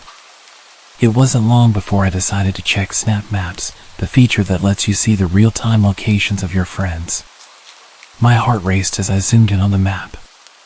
There it was, a bit too close for comfort, the location of this creep. He was nearby, and the thought sent shivers down my spine. I couldn't shake the feeling that this was no ordinary prank or trolling. It felt personal, like someone was playing mind games with me. Fear gripped me as I realized the mysterious friend was getting closer to my location. I knew I had to act fast. I began taking screenshots of the disturbing snaps for evidence. Then, I contacted the local authorities and reported the unsettling situation. The investigation that followed uncovered the identity of the creep. To my shock, it turned out to be someone I met at a party months ago. I'd been warned about how creepy and weird he was. He would just invite himself to parties and nobody wanted to be rude and kick him out, so we just tolerated him. To be fair, I had no issue with him and spoke with him a little bit throughout the night, but didn't see much of him. I guess being nice to the social outcast when everyone else kept him at arm's length was enough for him to become obsessed with me. They didn't end up charging him with anything, but they told him to leave me alone and explained to me that I could get a restraining order, but I didn't see the point.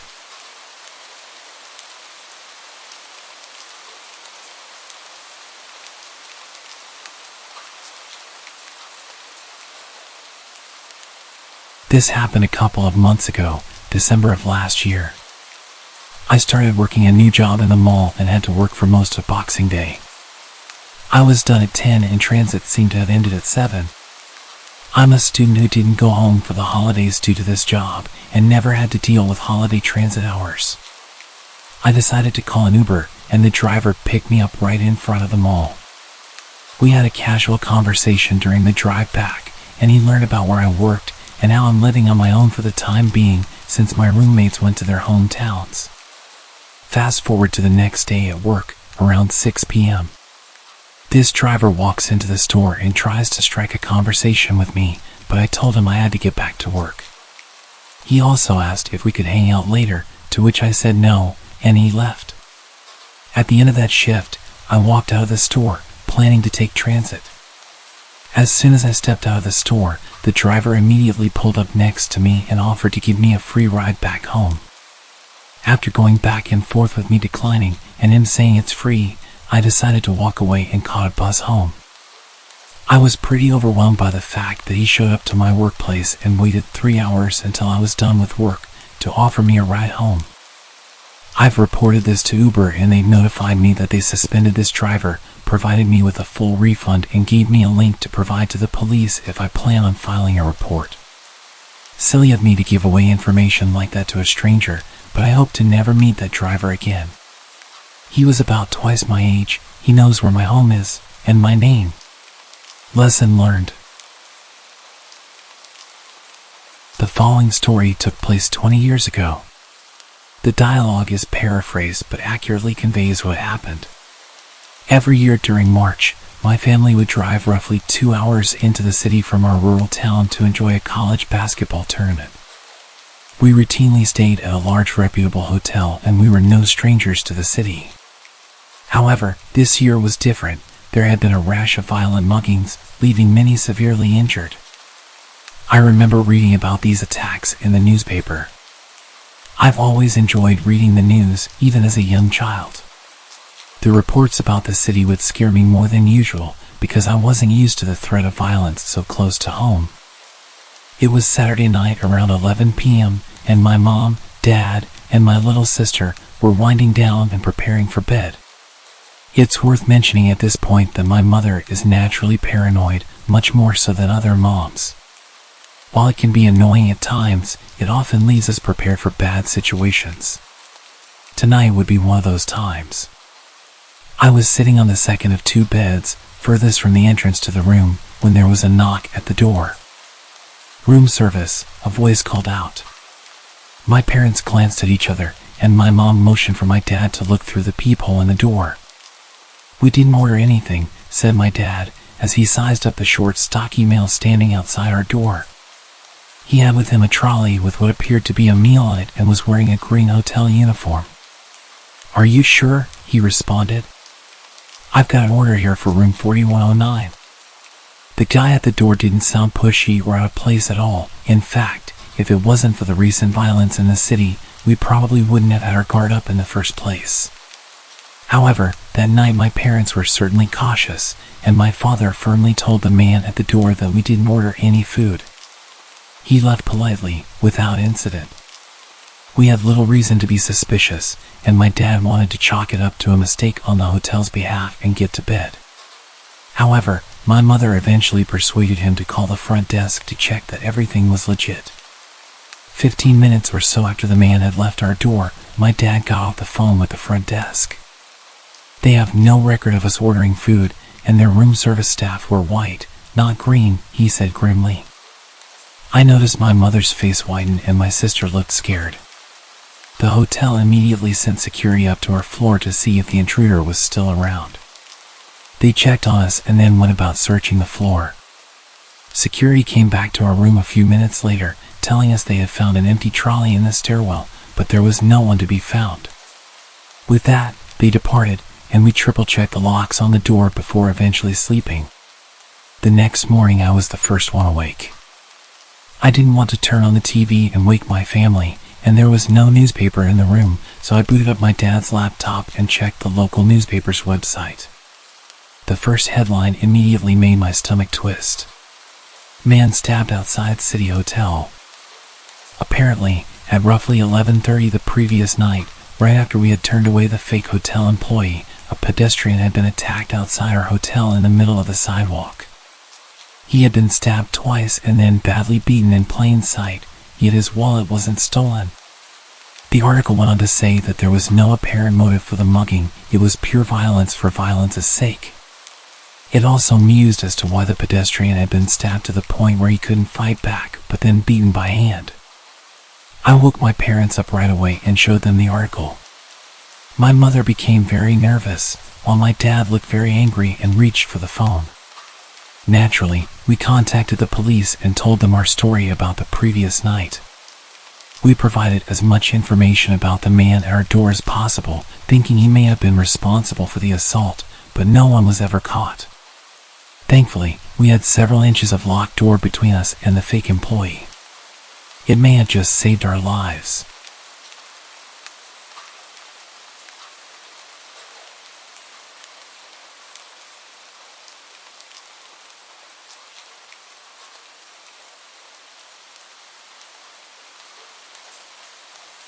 This happened to me during the summer of 2017. I was a 19-year-old girl at the time. I will be vague regarding details, country, origins of people, names of places, to avoid being recognized or causing a bad reputation to any community. While it isn't really scary, this story is still creepy, and the end is so crazy that I still can't believe it to this day. I was living in an apartment with my family. In the parking lot, there were always several guys repairing cars. I would often get home late at night and see these guys just talking. They would sometimes say good evening, and one time joked about keeping me a parking spot, but nothing inappropriate. I would just answer politely. I had noticed that one of them had a tuned-up sedan and must have been living in the same building, but used a different entrance, because in the morning the car was parked there. It was really recognizable. One morning, I was heading to work and realized this car was parked next to mine. Since he didn't live far, it wasn't that weird. But when I sat in my car, I realized the owner was actually sitting there, looking at me and smiling. Well, okay, it's 8:30 a.m., it's not completely out of the ordinary. I started to drive to work and entered a special roundabout where you have to stop inside if a car on the right is coming, so I stopped. I was looking to the right to see where I could go and realized that in the second lane, the car was there. As soon as I took the road to work, he was behind me. Even when we got close, he was still there. I was working in a mall with the biggest hypermarket in the neighborhood, so I thought maybe he was going for groceries. I got into the underground parking lot and parked. He did the same, right next to me. I chose to ignore him and headed for the escalator. He did the same and started to talk to me. Hello, I'm Steve. And you? I'm Anna. How old are you? I'm 19. I'm 27. Is that a problem? No, why would that matter? Okay, so you work here? We arrived at the place where I worked. Yes. Okay, well, see you tonight. At that moment, I realized he wasn't speaking the language well. I answered his questions because he didn't seem scary, and I didn't want to make a scene. When he said bye, I thought, yeah, I see him every night in my parking lot with his friends, so it's normal. But when I finished work, the exact same thing happened as in the morning. While I sat in my car, I realized the guy was right next to me. Surprised and seeing how eager he was to talk, I got out and asked, "What are you doing here?" "I have something for you." He had a big smile and approached me. "What?" "No." He gave me a red rose. Embarrassed and shocked, it was the first flower anyone had ever given me. I refused it a couple of times, but he kept insisting. I knew the only way to get rid of him was to accept, which I did, and he left. I kept the flower in my car so my family wouldn't realize something was happening, and I threw it in a trash can outside later. This was the beginning of the week, and he started to wait for me after work, giving me drinks and asking me out to the cinema or restaurant. I refused everything but ended up accepting the drinks to make him leave. During the weekend, I had a second job with late shifts at a fast food restaurant. On my first shift there, since everything happened, I was closing the restaurant with 3 other colleagues. Since it was dark and late, one of us had to leave first and drive around the restaurant to ensure it was safe for everyone. I wouldn't normally do this, but that night I had a weird feeling he might be there. So, I volunteered for the drive, and right on the spot, he was parked next to my car. It was 1 a.m. How long had he been waiting? I told him to go a bit further, otherwise, we couldn't leave, which he did. After my colleagues left, I stopped next to his car and opened the window to explain why I reacted that way. Not that I had to explain myself, but I thought maybe he'd follow me until I explained. Before I knew it, he opened his car door and got into my car. I just want to remind you that this man knew where I worked, where I lived, what my car looked like, and who my family was. And he was a neighbor, that's why I never wanted to make a scene. But at this very moment, I was scared for my life. A 27-year-old muscular guy, who I didn't really know, was in my car at 1 a.m. in an empty parking lot. He seemed talkative, and I didn't have any other choice, so I decided to listen to him. He said he arrived in the country in 2014, stayed in the capital for 2 years, and moved to our neighborhood in 2017. I did the math and realized a year was missing. I asked him about it. He answered, "I was in jail." Just imagine how scared I was. "Why were you in jail?"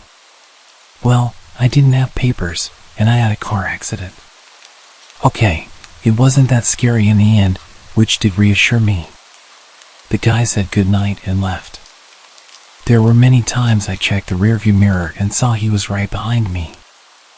I wouldn't know since when, and even to this day, I check often to see if a car is following me. Once, during a late shift, I was washing dishes and texting friends, 2 guys, to let them know I was finishing so we could meet. I had to leave my phone, and maybe half an hour later, a colleague came to me and said, "Hey, your friend ordered at the drive-thru and asked for you." "Oh, yes," I told him I wanted to meet later. I took my phone and messaged my friends asking why they were asking for me at work. "What are you talking about?" At that moment, I realized that they weren't talking about the friends I had plans with. I rushed to my colleague and asked her to describe the guy in the car. It was Steve. There were so many instances of things like that happening. He followed me to my friends and would threaten to tell my dad that he'd seen me drinking with boys. Also, one of his friends, Carl, who I spotted in my parking lot, had also started following me. A friend who knew Carl told me he was married, had kids, and was 40 years old. I was so shocked. One evening, around 10 p.m., and it was already dark, I parked and saw a neighbor getting home. It had been a while since we talked, so he said he'd be back in 2 minutes so we could chat. While waiting, I was getting my stuff from the trunk. This is when the car parked behind me flashed its lights at me. I didn't have to turn around to guess who it was. I had been patient since nothing too crazy had happened, and I didn't want to scare or create problems for my family, but that night I was pretty pissed off, and it was happening right next to my place. I threw my stuff and rushed at the car. Both Steve and Carl were there. I told them to leave me and stop following me. Steve didn't say a word, and Carl just smiled and said goodnight. I didn't answer and left. It worked because they didn't bother me for months. Steve changed his car to a black one, which was still very recognizable. He followed me a few more times, and one day he tried to talk to me with a friend who could translate what he had to say. I explained to his friend that I wasn't interested, and that was the last time I talked to him. Months later, I saw a guy in my neighborhood, and I knew he lived in an apartment near where Steve lived. The whole thing was over, but it was always in the back of my mind. I didn't really know who the guy was, and didn't know if this would start again. I was curious, and you know how curiosity is a bad thing. I started to talk to him. "Hey, do you know the guy Steve that lives in your building?" "Oh yeah, the mechanic?" "No, the guy who owns the black car." "Oh, you mean my dad?" I froze. I have no idea how this conversation ended, since it is still a big shock even to this day. I know I didn't tell him anything about his dad's behavior. I had known this kid for so many years, and he was actually the son of this guy. And he had 4 brothers and sisters.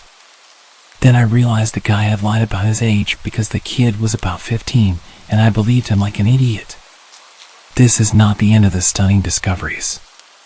A few days later, I met a friend who knew about these events and told her that the kid was his son. She looked at me, shocked, and said, "All this time it was this guy?" "What? You know him?" "He left his country because he stole money from powerful people and joined his family here, but got jailed for suspicion of badly assaulting a woman." "What?" I remembered that when he followed me, he would stop when I drove in the direction of the police station. I thought it was because he still had issues with his papers. She kept talking and showed me a video. This is his wife here, and the second woman is his second wife.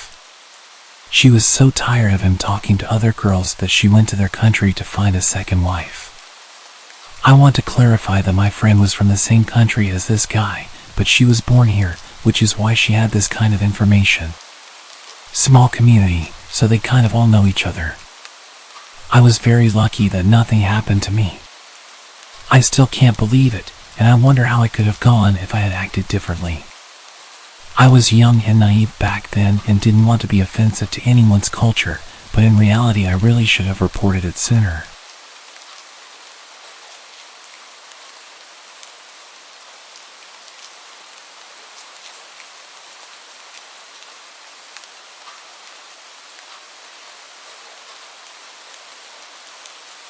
This happened to me several years back. I was living with a friend at the time and was en route back to my apartment from a night with my family. I was kind of in a foul mood and was out of cigarettes, so I stopped at a gas station on my way back home. This gas station was dingy. I mean, just absolutely run down. The sad thing is that it was built that way. It was built to be barely functional. The lights outside didn't always work, and the place always smelled of burnt rubber. It was kinda sketchy during the day, but at 10 o'clock at night, it took on a whole different air. However, I was seriously in need of cigarettes, so I stopped. I got out of my car, went inside, grabbed a bottle of Gatorade, and made my way to the counter, only to notice that there was no one standing there. I'd stopped by this gas station before and had the same thing happen, figuring they were either in the bathroom or at their house. The employees were all part of a family who lived on the premises, so I hung around for a few minutes. Soon enough, the door to the restroom flew open, and out lumbered a rather angry-looking female. She rang me up for the Gatorade, and gave me attitude when I said I wanted cigarettes. Which I totally didn't understand. It's like, you never get business. So on the rare occasion that someone wants to buy something, you should be grateful. And with that awkward encounter, I was on my way. Total time that had elapsed from when I got out of my car to walking out of the door was maybe 5 minutes. I have a hanging light in my car that is always on when I'm driving. I was sure I'd left it on whilst I was in the store, but as I approached the car I noticed it was off. Not thinking much of it, I went to open my door and noticed that the car was unlocked. I never leave my car unlocked. But then again, I figured I was kind of in a hurry, so it was possible.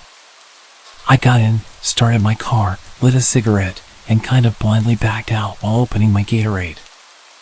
I recapped the bottle, put it in the seat next to me, and was about to pull onto the road when a hand reached out from the back seat.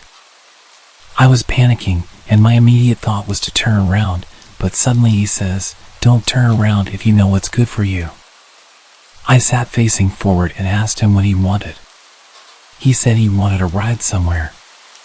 My phone was in my backpack on the floor of my passenger seat, too far to grab discreetly. I asked him where he wanted to go.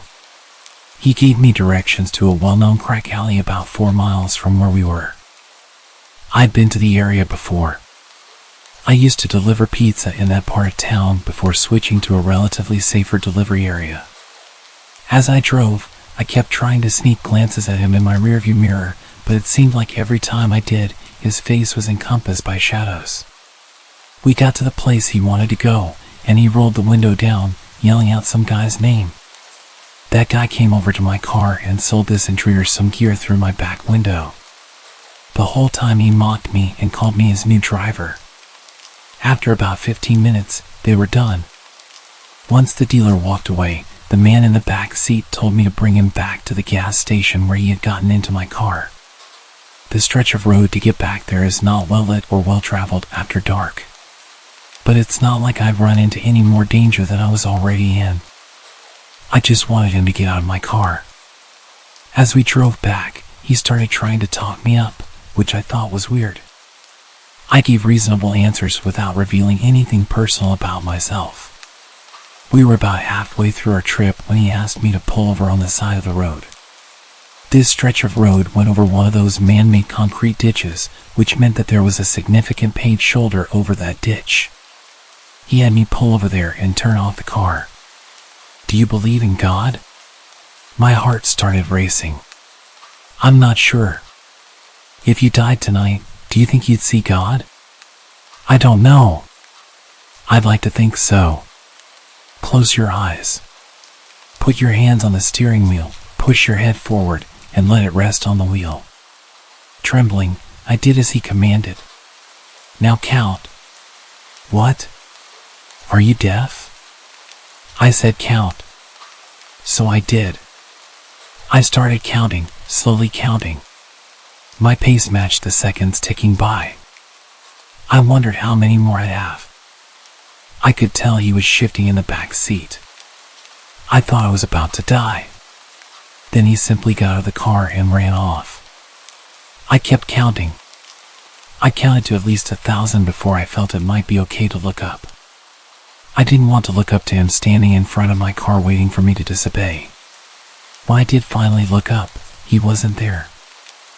I sped off toward my apartment, grabbed my phone, and called the cops. Naturally, they said there was nothing they could do. I didn't have a description of the guy other than that he was a male. I thought he might be black because I think that was the color of the skin I saw when I initially started to turn around, but it was so fleeting that I couldn't be certain. He didn't take anything out of my car or leave anything. I learned a few things that day. 1. I never, ever leave my car unlocked. 2. I always check my car before I get into it. 3. I'm never stopping at that gas station again. I no longer live there, so that helps. 4. If someone still somehow manages to get into my car to try something like that again, I'm running full speed into the nearest light post. I'll be wearing a seatbelt, and I doubt that some hijacker would worry about putting their seatbelt on. I used to work on the dark web. I won't get into how I came into this line of work. My job simply consisted of tracking down people I was paid to find, kidnapping them, and bringing them to a specific location. I never concerned myself with what would happen to those people afterwards, but from what I understood, they'd usually be put into the slave trade or held for ransom. After years of doing this kind of work, I eventually became desensitized to it. To me, it was just another day at the office. The only difference was that this paid much better. I should also point out that I didn't work alone. I had a partner that helped me. For the sake of this story, I'll call him Sam. Sam and I met through the dark web forums about 3 months after I started my work. He was much more experienced in kidnapping people from the dark web than me, having done it for several years. But as he was getting older, he realized the job was too difficult to do on his own anymore. After talking for a while, we eventually agreed to work together. I would help him perform the tasks that were more difficult for him to do due to his age, and he would guide me along, as well as bring me along on more difficult, higher-paying jobs to reduce the risk of me screwing them up. After meeting, we quickly realized we were a good match. It only took a few weeks to get into a groove. We'd be contacted by our employers via the forums, given a target, as well as any other important information that would be crucial for the task. Sam and I would then drive his van to the location to scope it out. We'd spend whatever time we had getting any information our employer left out, such as schedules and patterns. Then, we would decide on a date, time, and location, then secure our target and bring them to a specified drop point given to us by our employer. We'd be paid, then move on to the next job. We did our job like clockwork. As horrible of a job as it was, we were really good at it. We eventually got to the point where we could secure a target within a matter of days. We soon were able to live comfortably. Of course, we weren't stupid enough to grow complacent. After all, the dark web is a dangerous place for anyone who isn't careful. We were living smoothly, not really caring about the people we were hurting to do so. All we cared about was our fat wallets and nice homes. But then one day, everything came crashing down around us. Sam and I had been sent a job by an unnamed employer. They had instructed us to secure a 19-year-old male who lived in a wealthy neighborhood. This wasn't very abnormal for us. Plenty of previous employers sent us to secure wealthy targets, usually to ransom off. What was abnormal was a set of instructions they had given us. They told us that the target had no security system in his home, but we were not to take this for granted. We were to practice extreme caution and vigilance when securing the target, and we were to consider him extremely dangerous. Finally, the strangest instruction they gave us was that we were to administer carfentanil or a similar drug via tranquilizer darts before securing. It wasn't the fact that our employer wanted us to tranquilize our target that was strange. We had done it to plenty of previous targets before. What was strange was that they specifically requested we use carfentanil. That was the type of tranquilizer they used on elephants. Even a single dart of this stuff would be enough to kill a human. Let me make it clear that we were not hitmen. Sam and I have never killed anyone in our lives, before or after taking on this line of work. We knew there was no way we could use this stuff to take our target alive. We just assumed our employer didn't really know much about tranquilizers and just wanted to sound smart by including a specific kind. I really wish we had just listened to their instructions. We started studying our target the day after we received our instructions. The boy was a recluse to say the least. From what we could tell, he lived in his parents' house, and they were almost never home. He spent pretty much every day inside, doing whatever he wanted to pass the time. Reading, playing video games, typical teenager stuff. For the life of us, Sam and I couldn't find a single reason to consider this kid intimidating, let alone dangerous. He seemed to live an extremely sheltered life and had more than likely never had a fight before. But we had a job, and we had to follow the rules we were given. On the night we went to extract, we parked our van just outside the kid's home. Nobody else in the neighborhood was awake, so it would be relatively simple to pull him out once we got him. Sam sat up front, while I laid in the back of the van, aiming the tranquilizer rifle through the back doors. The way the van was parked gave me a perfect vantage point to the guy's house. Also, in case you're wondering, I wasn't using carfentanil, opting to use a weaker drug that wouldn't kill a human being. I wasn't concerned about our employer being upset their instructions weren't followed exactly. Unless they were planning on testing the kid's blood when they got him, there wasn't any way they would know.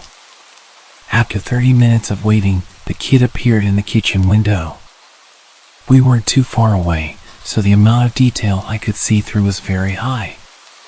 He had a mop of wavy blonde hair, a splash of freckles on his nose and cheeks, and piercing emerald green eyes. He was pouring himself a glass of water when I tagged him. His reaction was surprisingly tame. He jumped from surprise as the dart entered his neck, but he didn't scream. When he pulled it out, he didn't look scared or confused. If anything, he only looked annoyed, as if he had just swatted a mosquito that had landed on him. Then he turned his head and looked right at me. I had been doing this job for about 4 years at this point, and I had seen some freaky shit. Sure, most of it was when I was browsing the dark web, but nevertheless, there was almost nothing that scared me. The look this kid gave me freaked me out. It's hard to describe exactly what his expression was as his eyes burned into me, but the best way I could describe it was an expression that said, "I dare you to come for me. You won't like what'll happen if you do." After that, the kid turned off the kitchen light and walked out of view. The van shook as Sam opened the door and hopped out, walking around to me. He had a body bag in one hand and a flashlight in the other. "All right, partner, you ready to do this?" he said calmly. I don't know if he saw the kid's expression or not, but if he did, he wasn't showing it. Yeah, let's go," I said, packing away the rifle and grabbing my own flashlight. "Christ, this is a nice house," Sam said absent-mindedly. "This is one lucky kid." "I know it's not what we normally do, but maybe we could rob the place while we're here."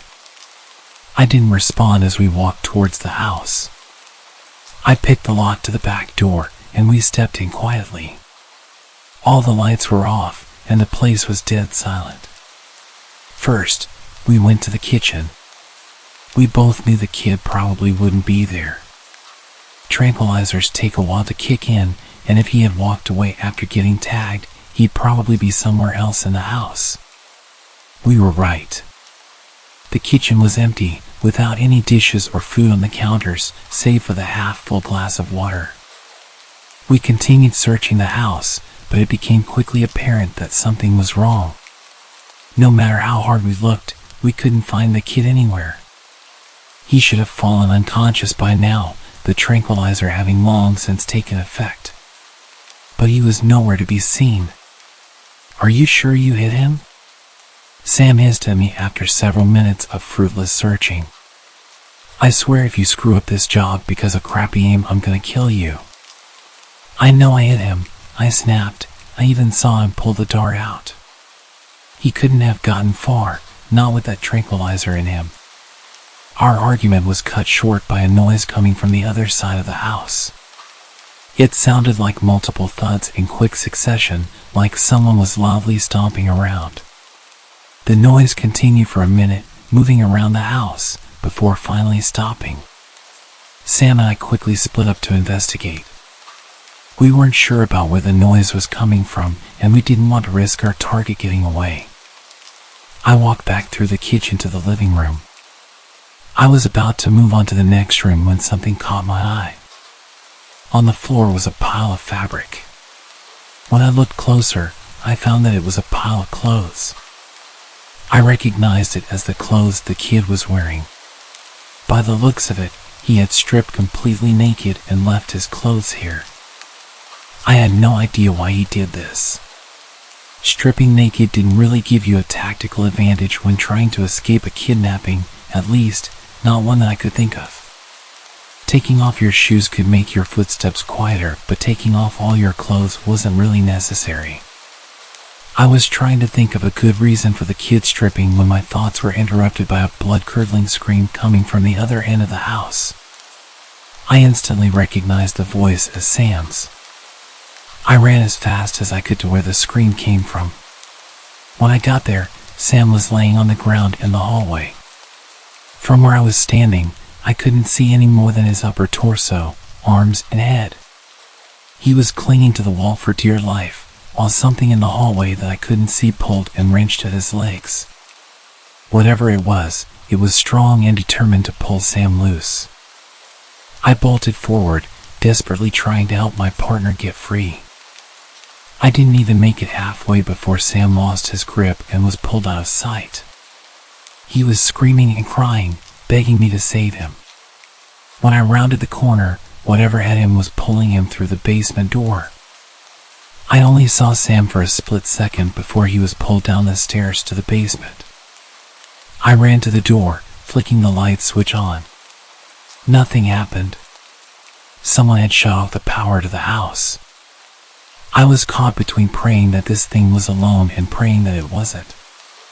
If it was alone, that meant that we wouldn't have to deal with anybody or anything else. But that would also mean that it was smart enough to know to shut off the power in order to get the upper hand. I was shaken from my thoughts by the realization that Sam had stopped screaming. I seriously considered making a break for it and leaving him behind. It was easy to assume he was dead.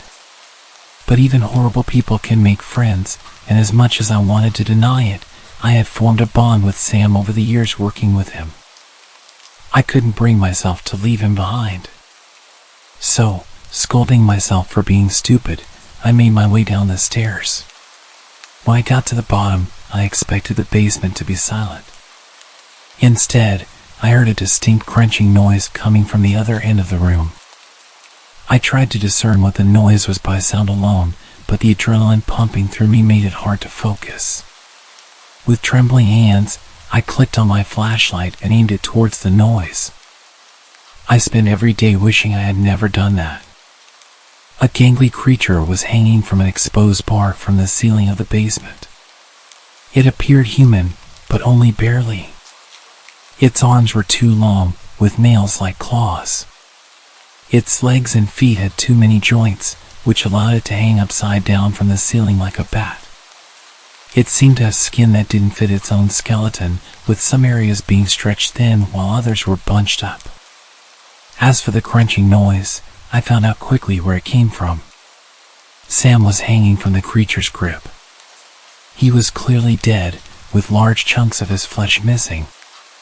Every few moments, the creature would pull Sam's body up towards its mouth and take a large bite out of him, tearing the flesh away and chewing loudly. It didn't seem to be picky either. It ate whatever part its mouth found, including bone. Once it realized it had a flashlight trained on it, it stopped eating Sam's corpse and looked up at me. Its face was a bloody mess. The features of its face were twisted horribly. Its jaw was so wide open, I thought it was disconnected from its skull, and its eyes lacked any sense of humanity. This thing was a monster, and I knew it would kill me without hesitation if it got the chance. I was frozen by fear, staring at this thing, when recognition suddenly struck me. The monster had horrifying features, but the blonde hair, freckles, and green eyes made everything fall into place. This thing was our target. It was the kid we had been sent here to capture. His features may have been mangled and warped, but there was no denying that this monstrosity was the kid. I understood why the tranquilizer didn't work and why our employer instructed us to use the drugs they wanted. Why they would want this thing alive is beyond me. I would sleep much better at night if I knew this thing was in a deep grave. After what seemed like hours of staring at each other, the monster screeched at me. That was enough to send me sprinting up the stairs. I didn't stop running, didn't turn around to see if the thing was chasing me. I kept running until I got to the van, jumped in the driver's seat, and peeled off into the street. I went several miles over the speed limit, but I didn't care. I wouldn't feel safe until I was miles away from that beast. After skipping town, I emptied my savings accounts and liquidized everything I owned. After that, I went through an extensive process to erase any lingering trails. I changed my name, underwent plastic surgery, and whatever little presence I had on the web I thoroughly scrubbed clean. Any evidence of the man I was before was completely gone by the time I finished. As far as anyone was concerned, I never existed until 2 months ago. I had made a promise to myself never to bring up what I saw, to bury the past as deep as it would go. But I have been plagued by nightmares ever since seeing that monster, and I thought that maybe if I warned the world of its existence, my conscience might be alleviated. I can't go into detail about where this beast is located. It's better for everyone if that is kept a secret. As for whoever it was that wanted to capture the beast, I haven't heard from them since. In all honesty, I'm actually glad we didn't succeed in capturing it. I don't want to find out what their plans for the monster were when they got it. So, take this as a warning. People say that the dark web is full of monsters. I learned the hard way that sometimes that could be taken literally. This happened about 20 years ago, and I don't think I will ever forget it. Back in those days, I was an apprentice hairdresser for one of the top 5 ranked stylists in Japan. Training in that profession at that level was very strict, and beauty standards were a bit different. You probably don't need me telling you that, but it's probably worth keeping in mind.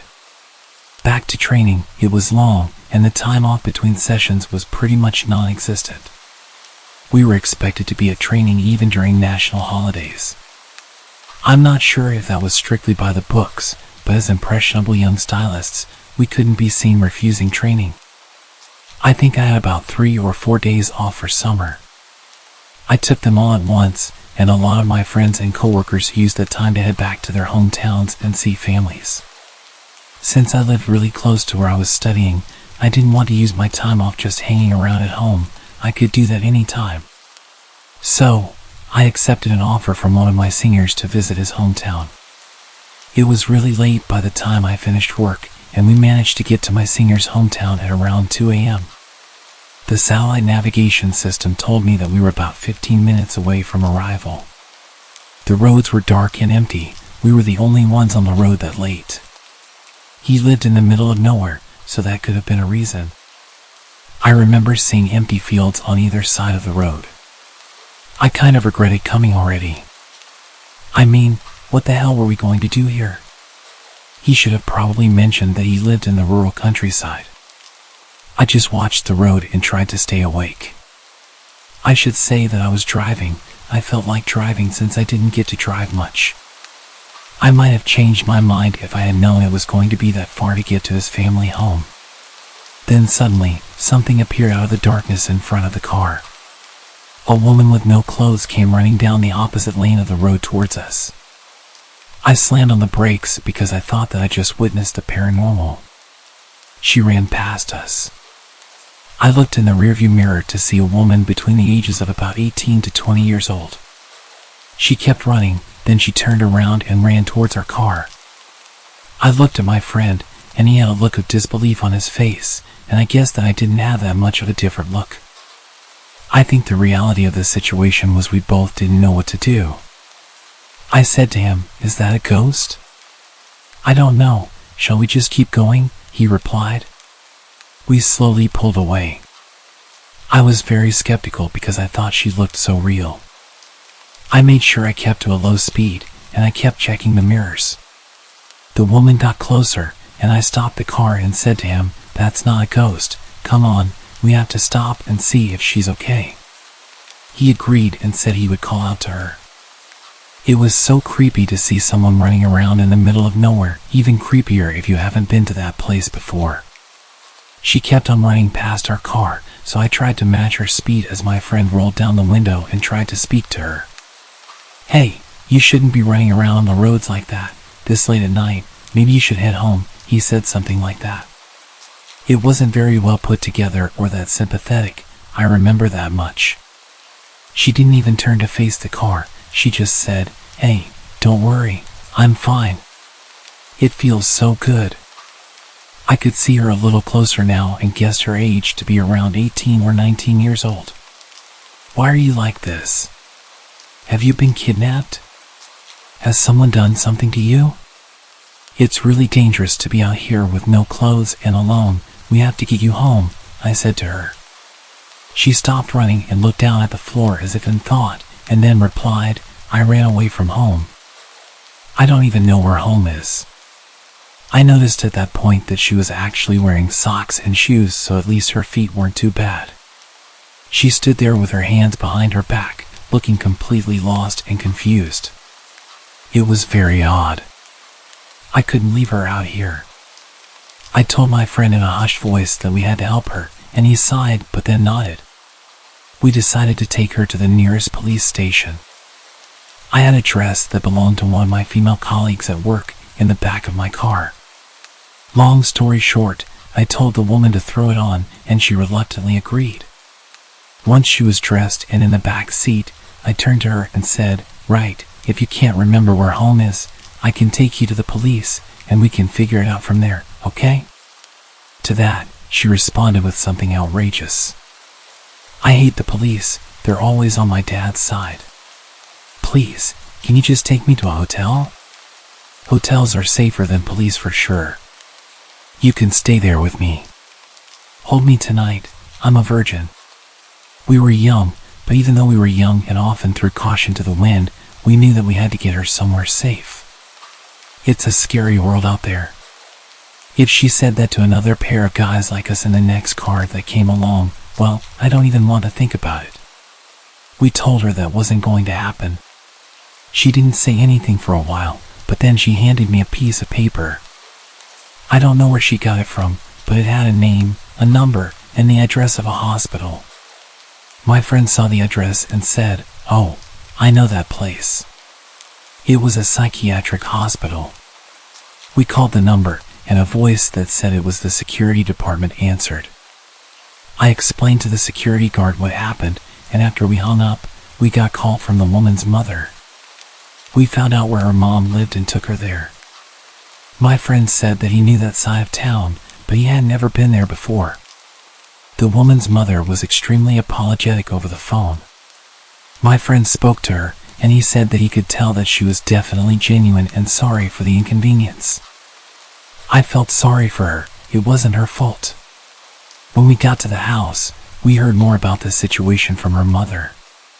The woman we found out in the middle of nowhere had only just turned 18. She had been assaulted by her biological father when she was 16.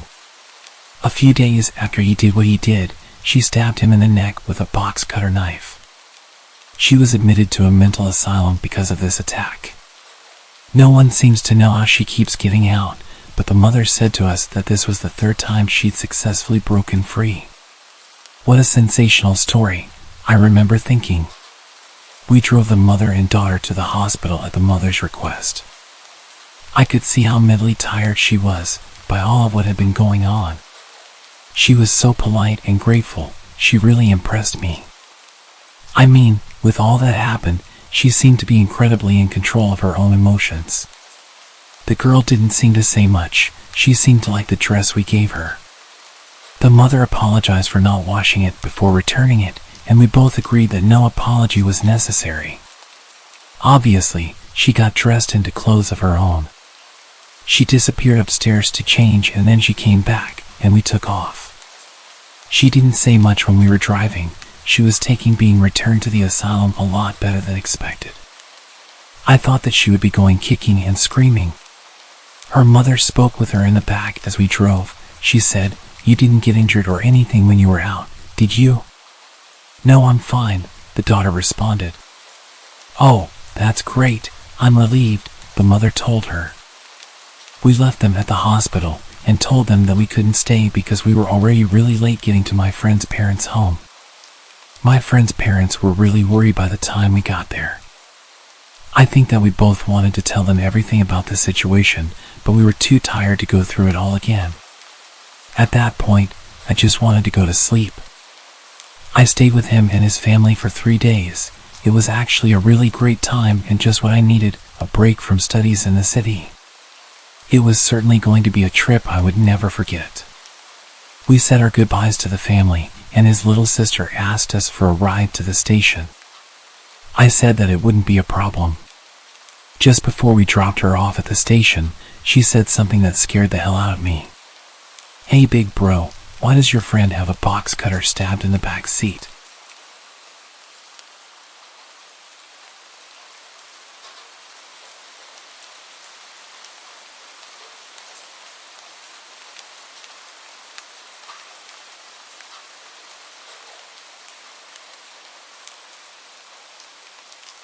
So, a quick backstory. I used to live in a very small town, predominantly safe for kids, with only some drug issues. My house was located in a small upscale part of the town. Most people who lived there were families. A small pond with lots of greenery in the neighborhood was about a 5-minute walk from my house. To get to the pond, you had to go down a grass hill. Neighborhood kids, including myself, would always go down to the pond for hours to catch frogs, skip rocks, and enjoy nature. Now, onto the story. On this particular day, it was raining and pretty cold, so there were no other kids at the pond. My best friend, her brother, who was 1 year older than us, and myself, decided to head down to the pond for a bit. After about half an hour, we saw a minivan pull up at the top of the hill. We thought nothing of it, assuming it was probably someone stopping at the neighborhood mailbox. A man, probably in his 60s, got out. In our small town, everyone knew everyone, or at least recognized each other. I found it strange that I had never seen this man before in town or the neighborhood. He just stared at the three of us for what seemed like forever. Suddenly, he yelled at us, saying, "It's not safe down there, you kids better come up here." My best friend and her brother looked terrified, and I had this gut feeling that something wasn't right. We didn't respond, but he kept repeating that phrase. "It's not safe down there. You kids better come up here." Our fight or flight reaction kicked in, and we all sprinted up the other side of the hill, just a few meters away from him and the minivan. As soon as he saw us running, he got into his minivan and started driving slowly behind us, literally following us until we reached my house. Fortunately, my garage door was open, and my parents' cars were parked inside. We hid behind one of my parents' cars and watched as he pulled to the side of my house and parked. My parents were inside, unaware of what was happening. He stayed parked in front of my house for a couple of minutes until my dad came outside to take out the trash and saw the three of us hiding.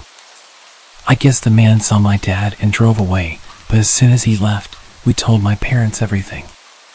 Even now, 12 years later, my parents still think we were being overdramatic and that the man was genuinely concerned for our safety because of the weather. Nonetheless, we weren't allowed to go back to the pond anymore.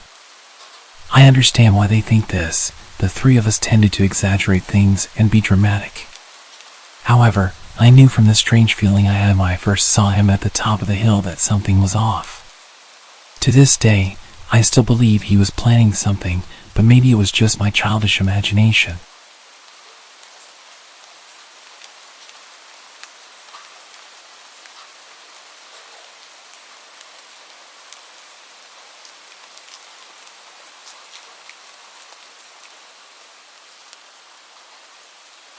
I used to work in a hole-in-the-wall gas station in the sticks of North Carolina.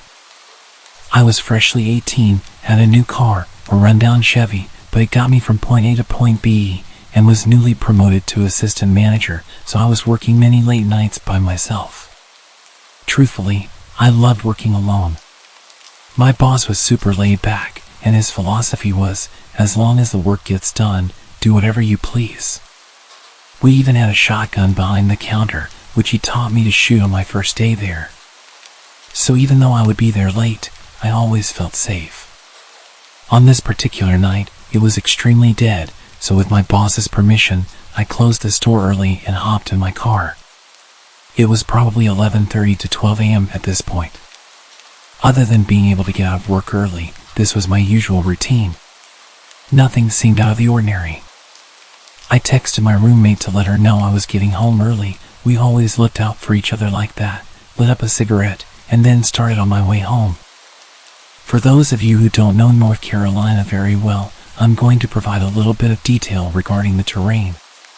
From where I worked at the gas station to where I lived, I had to drive down the back roads. These roads consisted of very dense woods on both sides. Sometimes, the woods would seem so thick that you really couldn't tell where you were, especially at night. This could be intimidating to those who don't know the area, but honestly, I was more worried about deer jumping out in front of me, which was a common occurrence in this area. I'm driving down the road, blaring Nirvana, my favorite band at the time, and just being a typical 18-year-old grunge kid who had newly discovered the freedom of being an adult and getting off work. When all of a sudden, I see something in the middle of the road, probably 75 to 100 feet ahead. At first, I thought it was a deer, but it looked too small. So I started to gradually slow down, ultimately coming to a stop.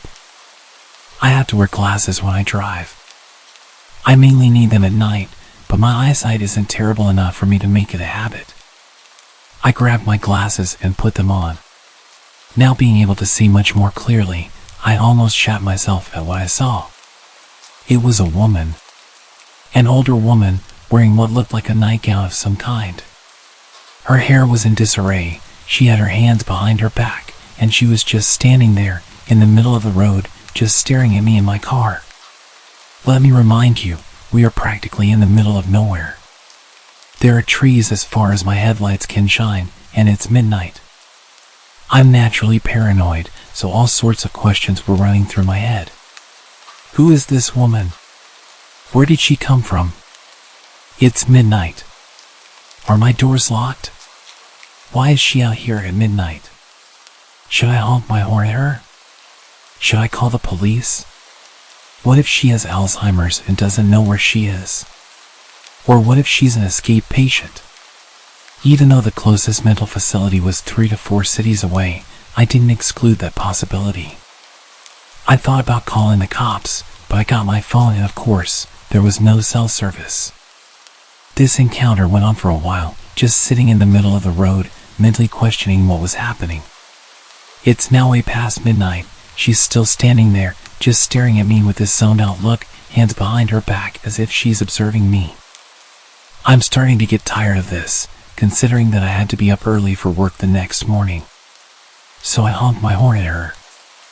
I didn't expect what happened next. This woman's face turns from being spaced out to complete rage. And she raised her arms up. It looked like she was holding something in her hand. She lets out this horrid animalistic scream and charges at my car. As she ran closer, I realized she was holding something sharp. It looked like a kitchen knife or a piece of jagged glass.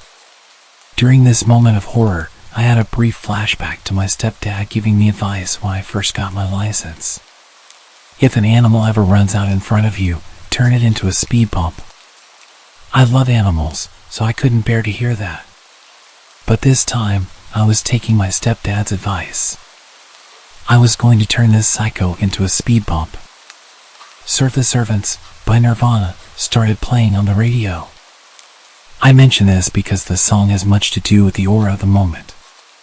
As if it was in sync with this instance in time, the intensity of the song enabled me to let out the most intimidating primal scream that I could. Loud enough for her to hear it. The window was open because I had been smoking, and I hit the gas.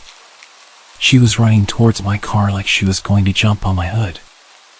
I guess she realized I had the utmost intent to hit her, in which at this point, the woman zigzags away from my car and runs off into the woods. Still in fight mode, I didn't question where this woman went. I was just glad that she was gone, so I accelerated on the gas and sped the entire way home. I got home at almost 1:30 a.m. My roommate was still awake, waiting up for me the entire time. She was extremely worried because it was way past the time I said I was going to be home. She had been texting and calling me. When I pulled up to her house, I got all of her texts and missed calls at once, so I started to explain to her what happened. My body went from fight mode to panic as I was recounting everything that happened. My roommate's mother was a 911 operator who also happened to be working that night. So she decided to text her mom to see if there were any silver alerts in the area. Immediately, her mom texted back and said there wasn't. That alone gave me goosebumps to the core of my being. There was no explanation as to where this lady came from.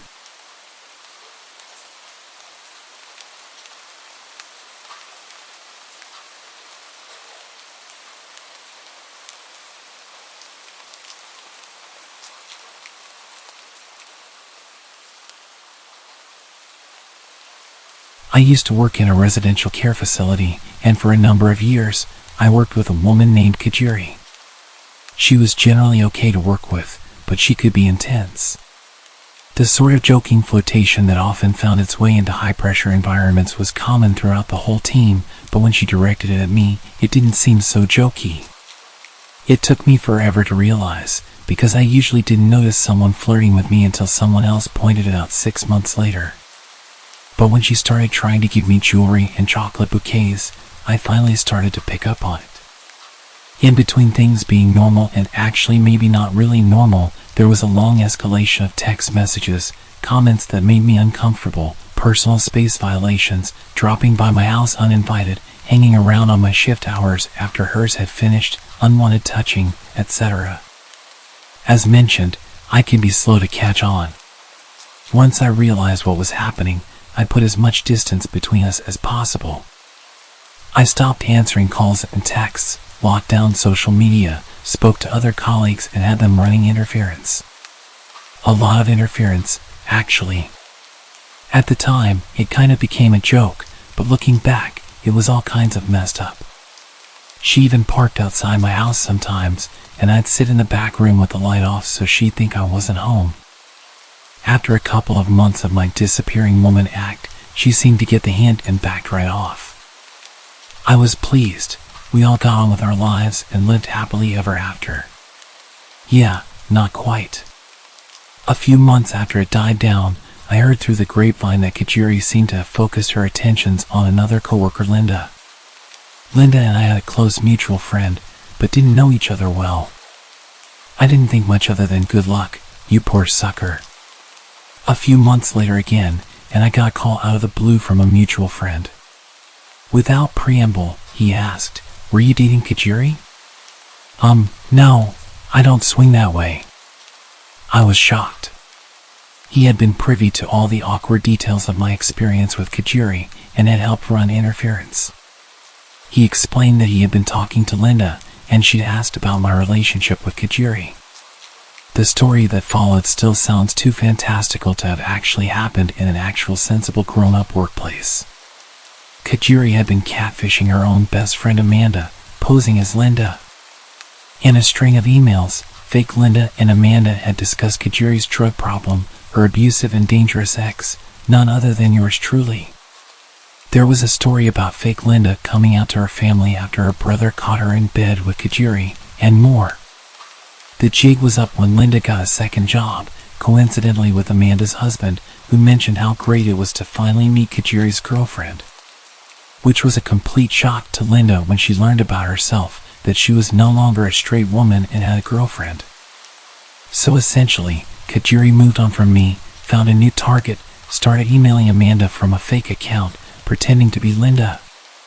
She told all these stories about being with Kajiri, about how I was an abusive ex, and how Linda was caught by her family being with a woman and all the drama that it caused.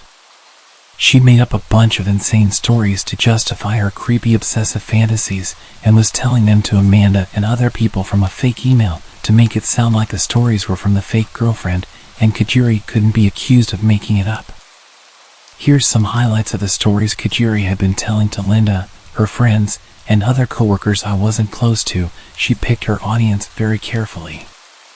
That Linda and I had physically fought at work over Kajiri. That I had an orgy in the staff office on a night shift with Kajiri and 2 male coworkers. That Kajiri and I had broken up after I cheated on her with another male coworker, not one of the orgy ones. I was really getting around apparently. That I would drug her against her will. That we had planned to have children using a sperm donor, but that I couldn't decide who would have the baby. This woman had been living out a full-on soap opera and using her coworkers and friends as characters. Linda and I reported her to management, and she was immediately suspended, pending investigation. She quit 2 days later. Unfortunately, HR decided they needed to continue their investigation of the allegation that I had an orgy at work, because that was totally plausible and not at all made up by a crazy woman. They put me through hell investigating this imaginary story about me and 2 men and another woman, even though the only men in our department are twice my age and happily married.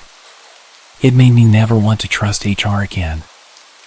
I left that job a month later myself, and when I interviewed for my current job, she had interviewed half an hour before me, and they were looking to hire 2 people.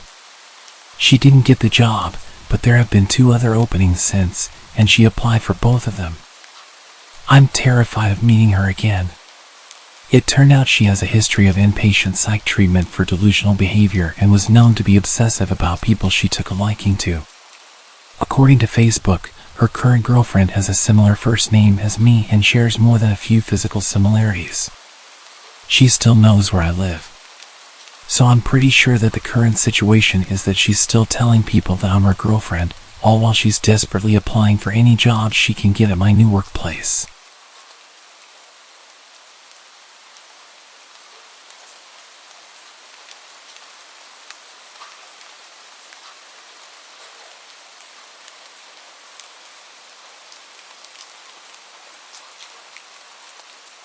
Okay, so I wasn't conventionally, nor classically pretty.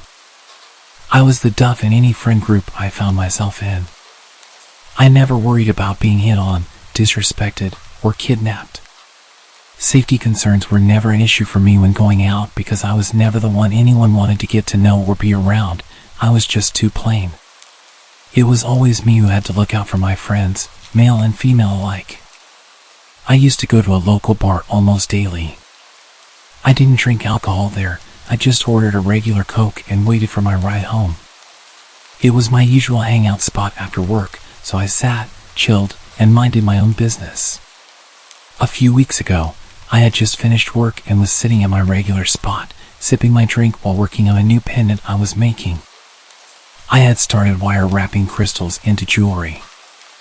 I didn't expect anyone to strike up a conversation with me, knowing I basically blended into the walls, despite the staff knowing me and paying me slight attention and being nice to me. But this weird guy I'd never seen before came over and sat at my table across from me. I was surprised and engaged in a small conversation that I can't even remember how I started, but he began asking me a few questions about myself that seemed normal and flowed together, so I didn't think much of it. Again, being plain, I didn't think anyone would take interest in me. By then, I had drunk 3 glasses of soda and needed to use the restroom, so I grabbed my phone and purse and went. When I returned a few minutes later, I resumed working since none of my stuff had been touched. I called a waitress over, asked for a new drink, and she nodded.